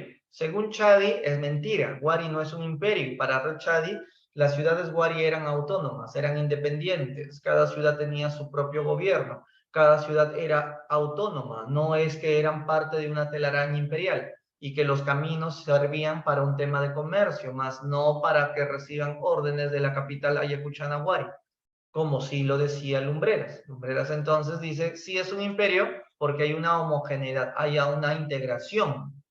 Para Chadi, no Lumbreras. Wari nunca fue unida ni homogénea. Eran como las polis griegas, ciudades independientes. Gran debate sobre si fue o no un imperio.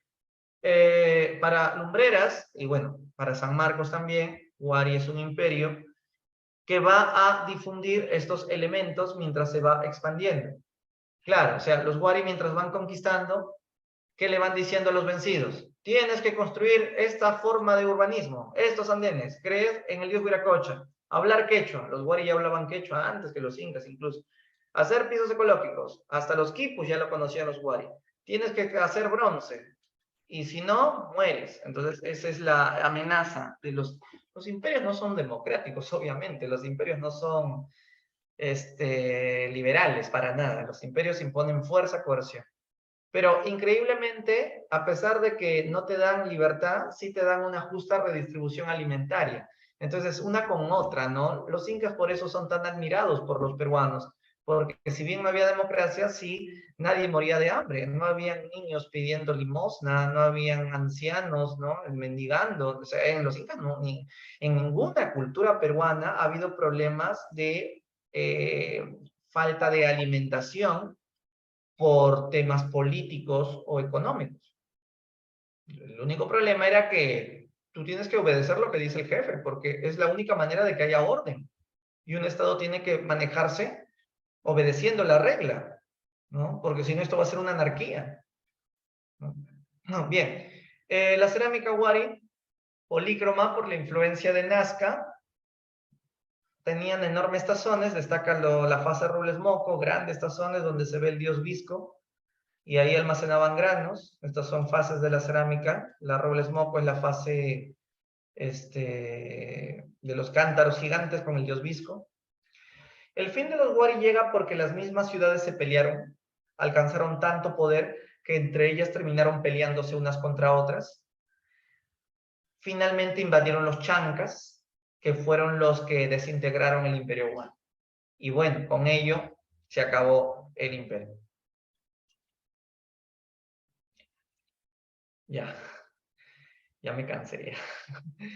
Normalmente en los ciclos se habla hasta Wari y luego ya se habla la siguiente parte, pero como estamos en un ciclo full de intensivo, tengo que continuar hasta las culturas del intermedio tardío para poder hacer las claves. ¿Alguna pregunta hasta aquí? O si no, normal, continúo. Sí, estamos a tiempo, esa es la idea. Lo que pasa es que estoy corriendo para poder terminar. En un ciclo como este tengo que correr algunos temas, pero trato de explicarlo la prioridad del examen. Estoy profundizando lo que suele venir o podría venir. Continúo entonces, ¿sí? Ok, vamos al intermedio tardío.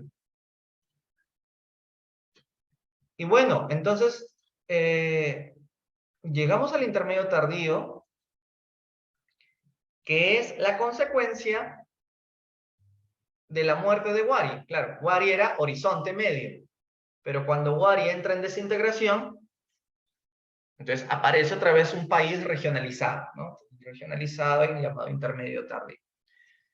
¿Qué caracteriza el intermedio tardío?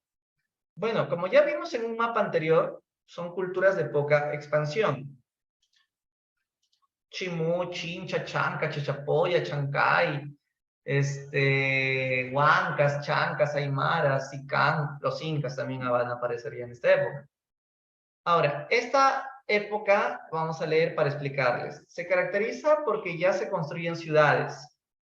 Claro, tú ahorita estarás diciendo, disculpe, profe, pero en Huari hay ciudades. ¿Por qué me va a decir que recién acá se construyen ciudades? No estoy diciendo que recién aquí se construyan ciudades. Lo que estoy diciendo es que estas ciudades tendrán más funciones que las ciudades Huari. Por ejemplo, las ciudades Huari tenían más que todo función de tipo administrativa, o sea, sinónimo de administrativa, política, pues, función política, función de ayudar a gobernar.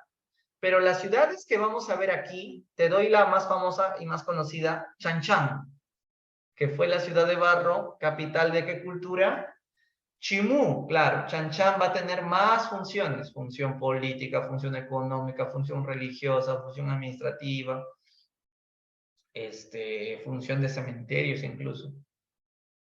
Entonces, van a ser arquitecturas o ciudades urbano y religiosas, ¿no? Religiosas. Vive la élite, Chanchan, este es el ejemplo de Chanchan, la élite, y también viven los artesanos especializados. Chanchan va a ser el mejor ejemplo de este tipo de ciudades. Otra característica de esta época es que las culturas de la costa van a dedicarse mucho al tema del comercio, a tal punto que van a conocer las monedas mercancía. Las monedas mercancía y el comercio a larga distancia. Sobre esto, ¿qué cultura era la más conocida? ¿Qué cultura llegaba hasta Ecuador, viajes a larga distancia, conocían monedas? A ver, eran de Ica, los Chincha, ¿ya? Entonces es un ejemplo sobre esto, culturas de la costa. Y Chimú también va a ser, Chimú también incluso va a ser comercio, aunque los Chinchas son mejores. En el caso de la sierra, no van a destacar ni en tener comercio a larga distancia, en la sierra tampoco usaban monedas mercancía, ¿no? Pero sí en la sierra van a mantener el control de pisos ecológicos. Más que todo, las sierras siguen lo tradicional en el trueque. No usan monedas, no, o sea, son más de autoabastecimiento, no es de intercambio de comercio. En cambio, la costa sí por el tema del mar. El mar es como la carretera que te permite viajar largo y rápido, ¿no? Caballito de Totora, etcétera. En la sierra es más tradicional el tema. Bien, entonces pisos ecológicos, en la sierra se sigue manteniendo esto, sobre todo en la zona del sur. Y es una época además donde, si bien las culturas son de poca expansión, hay algunas que son más poderosas que otras. O sea, todas son de poquita expansión, pero unas son más poderosas. La más poderosa se le llama reino, la menos poderosa se llaman confederaciones tribales. Por ejemplo, los más poderosos fueron los Chimú, que si bien tuvieron poca expansión, tuvieron un rey, o sea, reino, ¿no? Un reino es un estado centralizado con ciudad, Chanchan, por ejemplo, y nobleza, Chimú. Hubieron otros menos poderosos que un reino, como el señorío. En un ejemplo de señorío fueron los Chincha. ¿Por qué? Porque en Chincha hay un estado, pero no hay ciudad. O sea, gobierna un señor. Este señor más que decirle rey es un curaca, el curaca chincha, que es como decir señor, jefe local, jefe regional, ¿no? Entonces, pero hay un estado, ¿no? Pero un estado que no tiene ciudad. Entonces, eso es un señorío, es menos que un reino. Y también hay curacazgos, que es mucho más pequeño que un señorío, porque no tienen ni estados, ¿no? Y tampoco tienen ciudades. Esto era más que todo los chachapoyas, ¿no? Que son, o los aymaras, que son más fragmentados. Y ojo, va a haber muchas guerras en esta época, guerra por acá, guerra por allá, por eso incluso se van a hacer murallas. Por ejemplo, los chimú tenían una muralla, ya no existe esa muralla porque era de adobe, ya se cayó hace siglos. La de los chachapoyas se ha quedado, ¿conocen la muralla de Cuela? La fortaleza de Cuela, que se cayó el año pasado, un pedazo se cayó, ¿no? Pero todavía se mantiene, ¿no? Y también para decírtelo todo completo, en esta época se habla de leyendas y de mitos de origen, algo que no se hablaba mucho antes.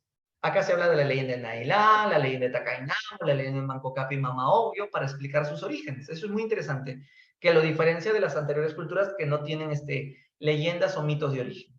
O si las han tenido, no las hemos llegado a conocer. Pero estas sí las conocemos porque los españoles aprendieron estos mitos, porque eran las últimas culturas que ellos habrían encontrado, rezagos de estas culturas. Bien, vamos a hablar de la cultura lambayeque-ocicán. Esta cultura estuvo en Lambayeque, por supuesto. Destacó aquí el mito de Nailán. Nailán era un semidios, un rey semidivino, que llegó desde el mar en su balsa. La gente creyó, oh, tú eres el gran Nailán, que tú has venido después de tantos años que dijiste que volverías a la tierra. Así es, dijo. Y vivió en la Huacachotuna, ¿no? En la Huacachotuna, hasta que un día murió, se fue volando. O sea, realmente no se fue volando. La leyenda dice que se fue volando y por eso ya, que no murió, que se ha ido volando. Por eso es que la gente, como lo extrañaba, hizo el Tumi, donde es Nailán volando. O sea, sí, el Tumi, el famoso cuchillo Tumi, que fue robado del museo, es un cuchillo de oro que fue robado en el año 86 del Museo de Pueblo Libre, representa a Nailán volando, representa a su fundador, ¿no? Claro, todo fundador tiene que tener un monumento, en este caso un cuchillo, y fue robado, ¿no? Fue robado. Por ejemplo, aquí en el Perú sería el colmo que se roben el monumento de Miguel Grau, que está en la Plaza Grau. Sería el colmo que se roben el documento de la proclamación de la independencia de San Martín. Porque si alguien se roba la proclamación de la independencia, ¿qué pasaría? Mañana mismo España viene y nos conquista. ¿No ves que no hay evidencia de que somos libres? Ya, entonces, igualito. Esta era la evidencia de su profe, y la proclamación de independencia está guardada en un archivo. Sí, pero no te voy a decir el archivo secreto, porque después vas a mandar a tus amigos, ¿no? Ya, en fin. En cambio, el Tumi sí representa a Nailán, y nosotros nos hemos robado al fundador de la cultura lambayeque. Por eso es que los lambayeque, después del gobierno de Nailán, ya no fueron los mismos. Lambayeque fue muy bueno trabajando la metalurgia. Extraordinario. Les ganaron a todos. La cultura Sicán o Lambayeque le ganó a todos trabajando el oro, la plata, el cobre. El segundo lugar lo ocupan los chimú. La cerámica no pasa nada con la cerámica. Los chimú, que fueron los que conquistaron a los lambayeque. Por ejemplo, si ves el mapa, Chimú era solo Trujillo, La Libertad. Lambayeque estaba arribita, ¿no? Pero los Chimú conquistaron Lambayeque y conquistaron todo lo demás. Llegaron hasta Tumbes y por el sur llegaron hasta Lima. Entonces es un reino, profesor, parece horizonte. ¿Por qué? Porque abarcó bastante. No, porque para que sea horizonte tiene que haber abarcado parte de la costa, parte de la sierra y parte de la selva. Entonces, no, pues no llegaron a la sierra, siguen siendo intermedios. ¿Por qué no conquistan la sierra? Por el soroche, por el frío. Un costeño jamás le ganaría una guerra a un hombre andino. En cambio, las culturas andinas sí se pasean sobre la costa. Por eso los grandes imperios, Huari nació en la sierra, los incas nació en la sierra y han podido conquistarse a la costa. Maxule descubrió la cultura Chimú, es el reino más poderoso de todo el intermedio tardío, buenos en orfebrería, aunque la supremacía lo tuvo Sicán o Lambaye que te dije. Se ha encontrado estas esculturas de madera como guardianes de Chan Chan, pero no destacaron en escultura de madera, sino en orfebrería. Su fundador mitológico fue Takainamo. Sobre su leyenda ha sido perdida su leyenda. Chan Chan, la ciudad de barro más grande, tuvieron a la luna como su diosa más importante. La luna le llaman Chi, Chi, por eso la palabra Chimu, Chipan, Chica, están hablando de la luna. Por eso, formas de medias lunas lo viste en el Tumi. Hasta el señor de Zipan, su casco, tenía forma de media luna. Por eso Zipan significa señor de la luna. Shi, luna. En la sierra más veneran al sol. En la costa, más a la luna. Son los jefes de los Chimú, Chimucapa, que es el jefe mayor. Su nombre era Sikish. Los incas le pusieron Chimucapa. Y los demás, ¿no? Alaek, Pixi, Paranek. Esto no creo que te pregunten. Esto es difícil de preguntar. Esta es una pirámide creada por Maxuli. Huachaques sí. Los huachaques son unas chacras hundidas. Tú excavas hasta encontrar tierra húmeda y entonces ahí cultivas, ¿no? Ahí cultivas. Y entonces no necesitas encontrar el agua. Claro, más abajo hay agua, pero basta que encuentres tierra húmeda. Y ahí metes tu pepa. Y por eso es que el cultivo se ve hundido. Porque ahí fue creciendo. Esto lo hacen más que todo en la costa. Chan Chan. ¿Para qué sirvió la ciudadela? Ahí vivía la nobleza. Ahí vivía la élite. Pero ahí también vivían los sirvientes. Y como ahí también vivían los 30.000 sirvientes, ahí estaban los que trabajan la chacra, ahí están los que hacen los mercaderes también, los que hacen los huachaques. Los mercaderes son aquellos que traen productos exóticos desde lejos, esmeraldas, perlas para la reina, para que la nobleza esté entretenida. También hay cementerios dentro de Chan Chan, porque el rey se iba muriendo y iban enterrándolos ahí. O sea, tiene su espacio religioso. Pero Chan Chan cumple función política porque desde ahí se gobierna, función económica porque están las chacras, los huachaques, todo. Función religiosa porque ahí están los cementerios. Función administrativa, ¿no? Desde ahí se dan las órdenes. O sea, Chan Chan es una ciudadela exclusivamente de la aristocracia con 30.000 sirvientes que sirven a esta aristocracia. Afuera de Chan Chan sigue la cultura Chimú, ¿no? En cerámica no pasó nada. Tal vez lo único hermoso es sus huacos silbadores. Tienen doble cuerpo y hacen sonidos con agua. Pero en color negro, monocroma, no fueron más coloridos. Y claro, en orfebrería sí fueron grandes, pero la supremacía la tuvo Sicán. Ellos son el segundo puesto. Dicen que los mochos ocupan el tercer puesto por las joyas del señor de Sicán.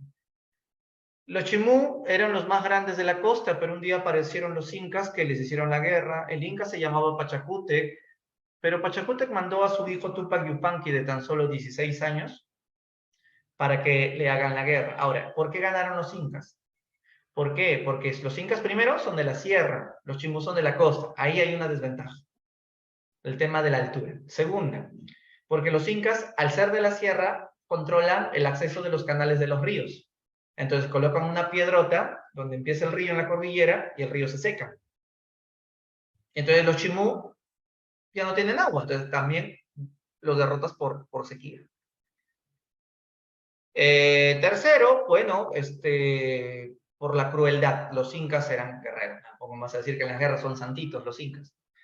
Eran crueles, capturaron a Minchancaman. Minchancaman era terrible, un rey chimú enorme, grandote. Los chimú también eran muy buenos, los chimú tenían su fortaleza llamada Paramonga, que fue el último reducto de resistencia.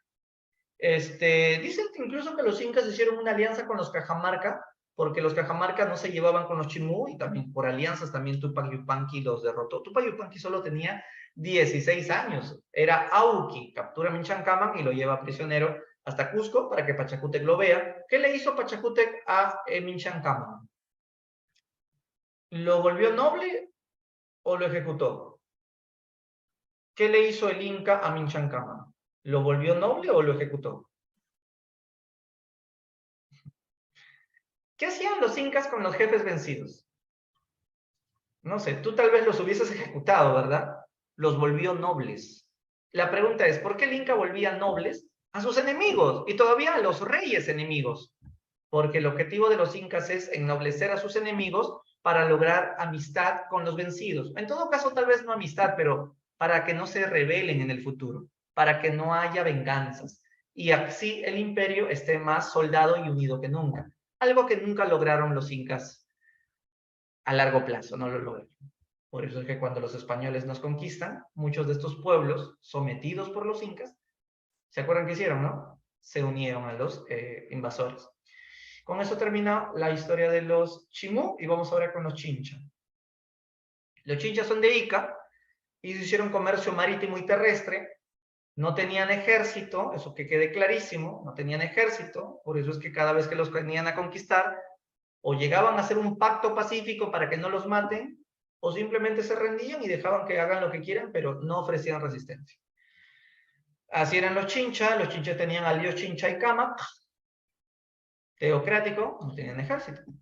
Sociedad estratificada, obviamente que sí, habían más campesinos para la agricultura, pero también había una gran cantidad de comerciantes que se iban con sus balsas, con sus remos y todo, a traer el muyu o espondilus, que era una caracola, una conchita, que era mensajeros de los dioses, porque estos animales te dicen si el mar se está calentando, porque esos animalitos solamente viven en aguas tibias. Entonces, si tú encuentras estos animales en la costa de Guayaquil, es un anuncio de que ya viene un niño y hay que estar prevenidos. Entonces, valían por eso más que el oro.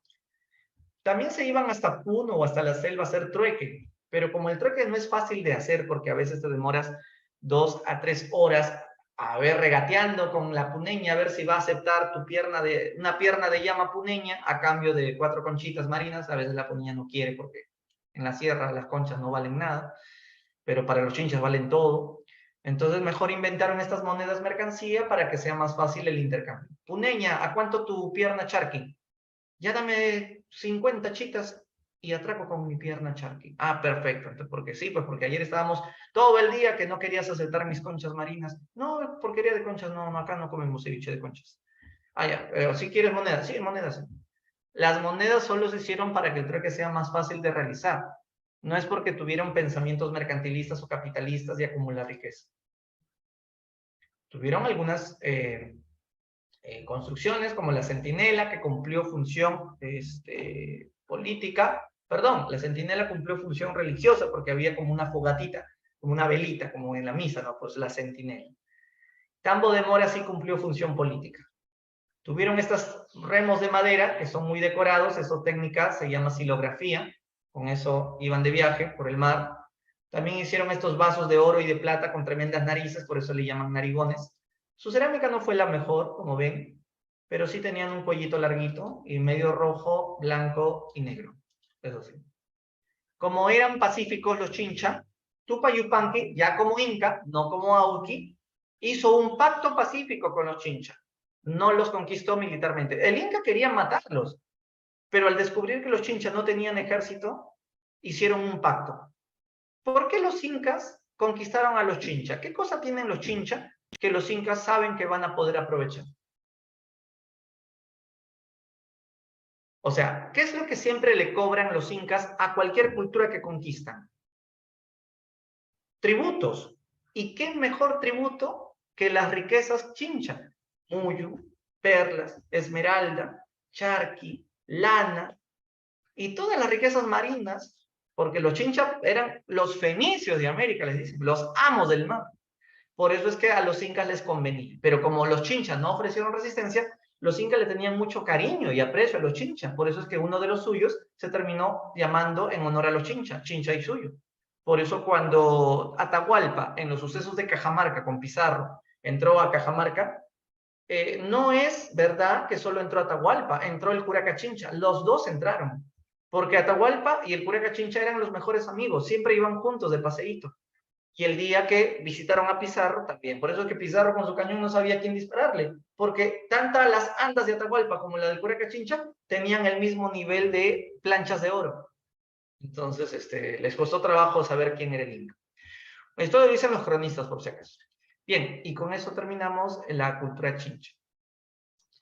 Les voy a deber, y háganme acordar para la próxima semana, dos culturas muy pequeñitas que lo quiero unir con los incas, ¿ya? Los aymaras, los chancas y los chachapoyas, ya, tres, para que aseguren su ingreso.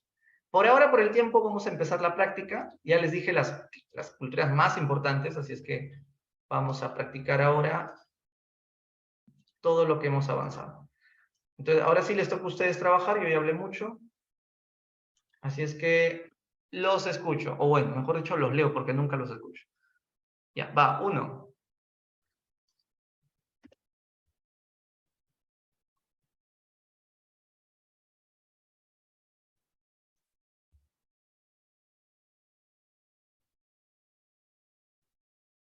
En Chavín se han encontrado todas estas ofrendas, bacán. De acuerdo con los estudiosos, esto evidencia que la cultura chavín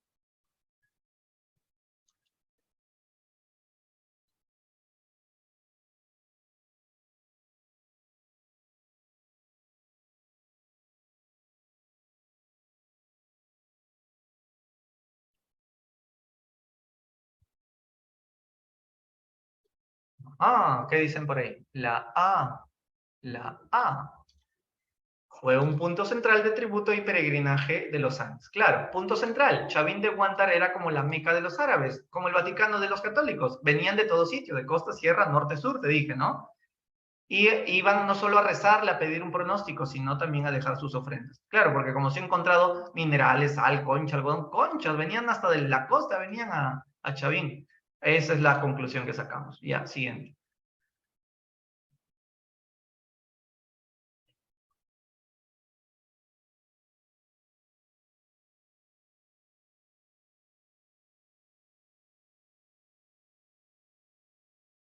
Si se ha encontrado en Chavín todas estas cosas, hojas de coca, plumas, maderas, etcétera, en virtud de lo anterior se puede concluir que además de una función ritual como oráculo para pedir un pronóstico, el templo también fue un centro, se constituyó en un centro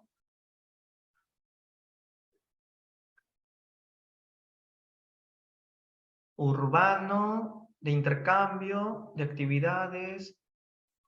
Esa es la que yo te estaba justo explicando que había venido. No me acuerdo en qué área vino, de lo lamento. Sobre área soy malísimo. Supongo que la área A, que era la del repechaje. Ya, pero me dijeron la B, excelente, claro. Intercambio de productos. Ya, siguiente.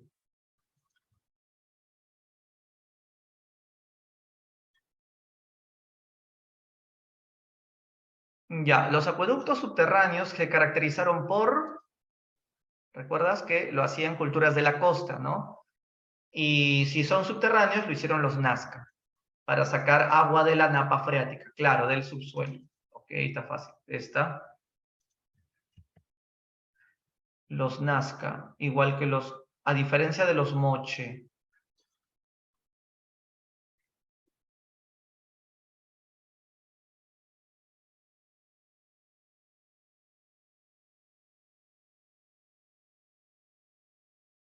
O sea, a diferencia de los Moche, los Nazca desarrollaron técnicas muy ingeniosas, como cuáles, como galerías filtrantes y canales subterráneos. Claro, en cambio los Moche fue represas, canales y acueductos superficiales. Ya, a ver, acá vemos la famosa imagen del sacrificio. ¿Qué se puede concluir de los sacrificios mochica? Que eran rituales diabólicos. No, porque no estamos hablando de la Edad Media ni del cristianismo, donde sí creen en el cielo, infierno, diablo, ¿no? Tenían autoridades divinizadas. El Siekish era un dios, por eso le hacían sacrificios. Integraron una sociedad guerrera, claro, por eso guerras y sacrificios. Rendían culto a animales locales. Ayapaec no tiene forma de animal necesariamente, tiene forma de humano. Entonces, es la 2 y 3. A ver acá.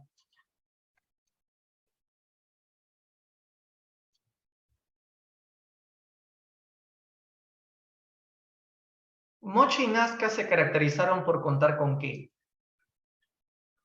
Moche y Nazca, bueno, ambos tenían que hacer malabares por el agua, pero a la vez, eran gobiernos teocráticos y militares.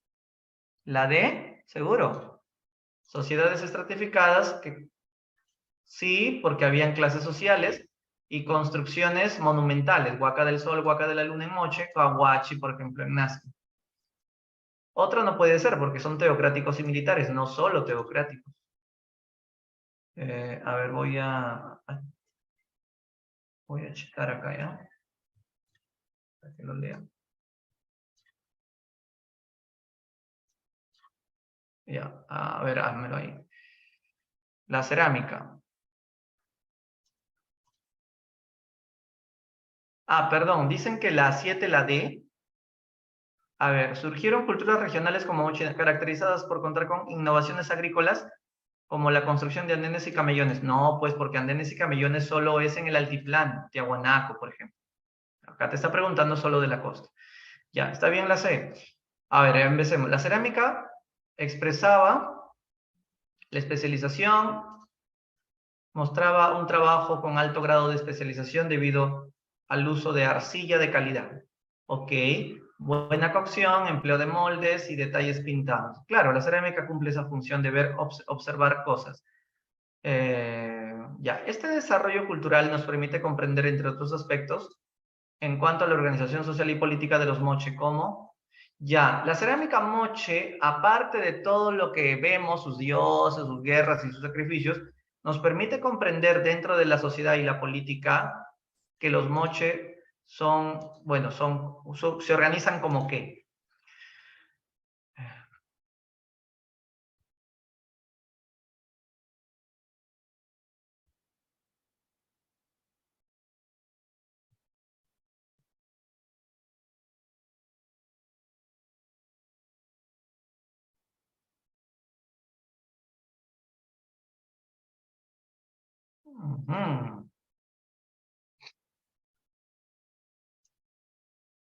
Ya, acá te está diciendo, la cerámica fue el medio de expresión más común de los moche, ya, mostrando un trabajo de alto grado de especialización por la arcilla, buena cocción, empleo de moldes, pintados e incrustados, crean un estilo artístico cuyo único sentido era mayoritariamente religioso. Ya, este desarrollo cultural nos permite comprender otros aspectos en cuanto a la organización social y política de los moche, como en lo social y político, ¿qué otras cosas podemos ver? El poder de la élite dirigente para organizar la mano de obra artesanal en talleres. Creo que esto sería más económico. La conversión del pueblo en tributario para la fabricación de objetos de uso principalmente ceremonial. Podría ser, porque se obligaba a la gente que fabrica en cerámica para romperlo y hacer ceremonias. Pero puede ser también el desarrollo de un mercado amplio para las manufacturas que convirtió a los artesanos en sirvientes de los señores.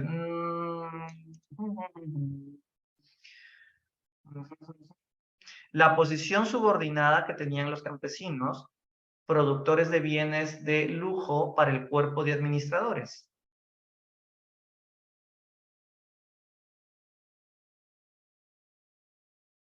Pero los campesinos lo que hacen es agricultura, no objetos como cerámica. La conformación de un grupo especializado de comerciantes y en el intercambio de manufacturas domésticas.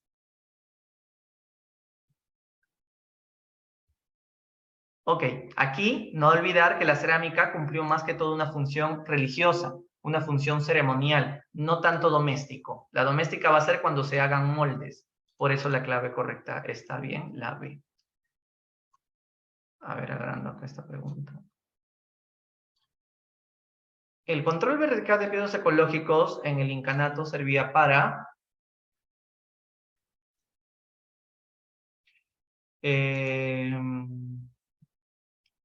sí, para obtener productos de diversos pisos altitudinales.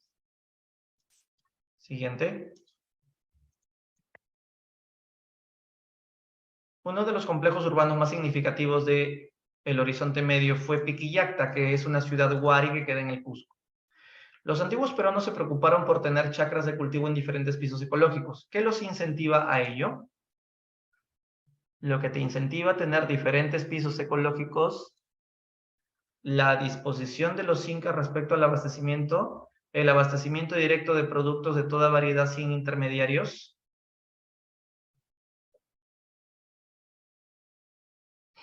evitar desastres, la práctica de cura de los curacas, seguir con su costumbre ancestral.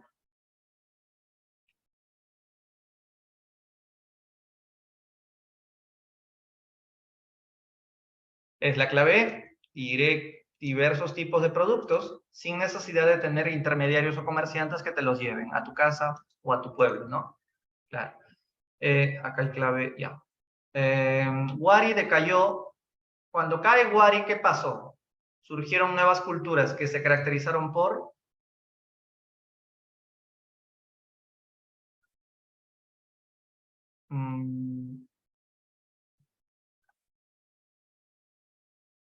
el uso de moneda en los Andes centrales, por ejemplo, ¿no? Como los Chincha, los Chimú. No, ¿cómo vas a decir los primeros canales de regadío? Estos ya habían sido hechos desde Nazca, Wari. Acá te está diciendo cuando decaen los Wari. Surge el intermedio tardío, está bien. 14. Uno de los recursos de mayor valor en la cultura andina fue el spondylus de los Chincha, la concha marina. Científicamente se ha probado que este animalito fue empleado por los Chincha como ¿qué? Para saber si el agua está cambiando su temperatura y de esa manera estar prevenidos. Claro, para que puedas ver si hay cambios de clima. Ya. Luego de la declinación de los Wari, se produjo diversos procesos de desarrollo. Una de las civilizaciones costeñas surgidas fue la cultura lambayeque, cuya expansión en orfebrería se plasmó en objetos de oro, como el que se muestra, disculpen, el famoso cuchillo Tumi, no sé dónde quedó, se borró, lo siento. Pero ya te lo puse en la PPT. Ya, luego de observar el famoso Tumi que vimos en clase, ¿cuáles son las características destacadas de los orfebres Chimú? Bueno, lambayeque también llamados. El tramado de plata y el espacio creado. No, porque no es de plata, es de oro. Si no, no se lo hubiesen robado. Era de oro de 24 quilates.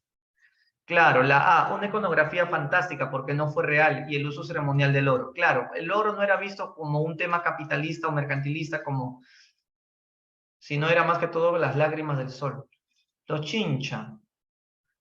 Los incas conquistaron a los Chincha. La pregunta es, para los incas, los señoríos Chincha, ¿qué le ofrecían? Como estoy volando en el tiempo, yo te lo resumo. La pregunta es, ¿qué cosa querían los incas de los Chincha? Los Chincha. Sería la A, importantes recursos tributarios. Claro, los tributos, debido a que los Chinchas tenían muchas riquezas debido a sus actividades comerciales. Durante el intermedio tardío florecieron 16 reinos aymaras. ¿Cuál fue la razón de que se hayan peleado los reinos aymaras? Y dice que sus recursos no eran homogéneos, o sea que unos tenían más riquezas y otros menos riquezas en sus tierras. Entonces querían quitarle sus tierras, ampliar sus tierras para quitarle esos recursos.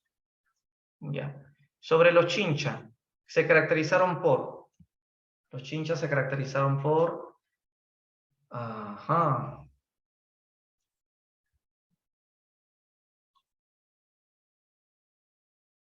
teocrático y militar, no tenían ejército, no digas la D, otra clave.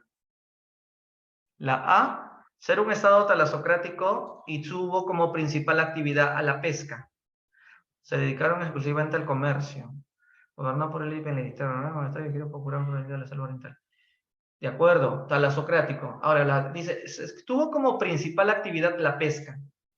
Sí, pero en realidad hubo más campesinos que pescadores. Y también hubieron más campesinos que mercaderes. Pero el comercio era su actividad más fluida. Pero igual por eso está bien. Porque la pesca es comercio, es actividad marítima. Según Chadi, Wari fue, según Lumbreras fue un imperio. Según Chadi, fue un emporio comercial, un estado pacifista, un imperio militar, una sociedad meramente agrícola. Ah, sí, no hay otra, un emporio comercial, porque cada ciudad tenía objetivos trueque con la otra. Eran autónomas, pacifista, la que de origen imperio militar, sí, no hay otra, un emporio comercial. Pero sí está bien, eso lo dijo Chávez. Durante el Horizonte Medio, lo siento. Durante el Horizonte Medio se produjo la síntesis Huarpa-Nazqui-Tiahuanaco. Huari entonces nace como una síntesis. Un dios que incorporaron a su religión fue Pachacama, que en ese momento era una divinidad. ¿De qué cultura? ¿Cuál era la cultura que era de Pachacama? Era la cultura Lima. Y tú dirás, pero Ishma también queda en Lima. ¿Qué le pasa? Lo que pasa es que Ishma es... Ah, perdón, claro, tienes razón. Lo que pasa es que, casi me confundo. Lo que pasa es que hay dos Lima. La Lima de Maranga, donde Pachacamac, si bien es importante, o sea, yo pensaba que te decía la influencia.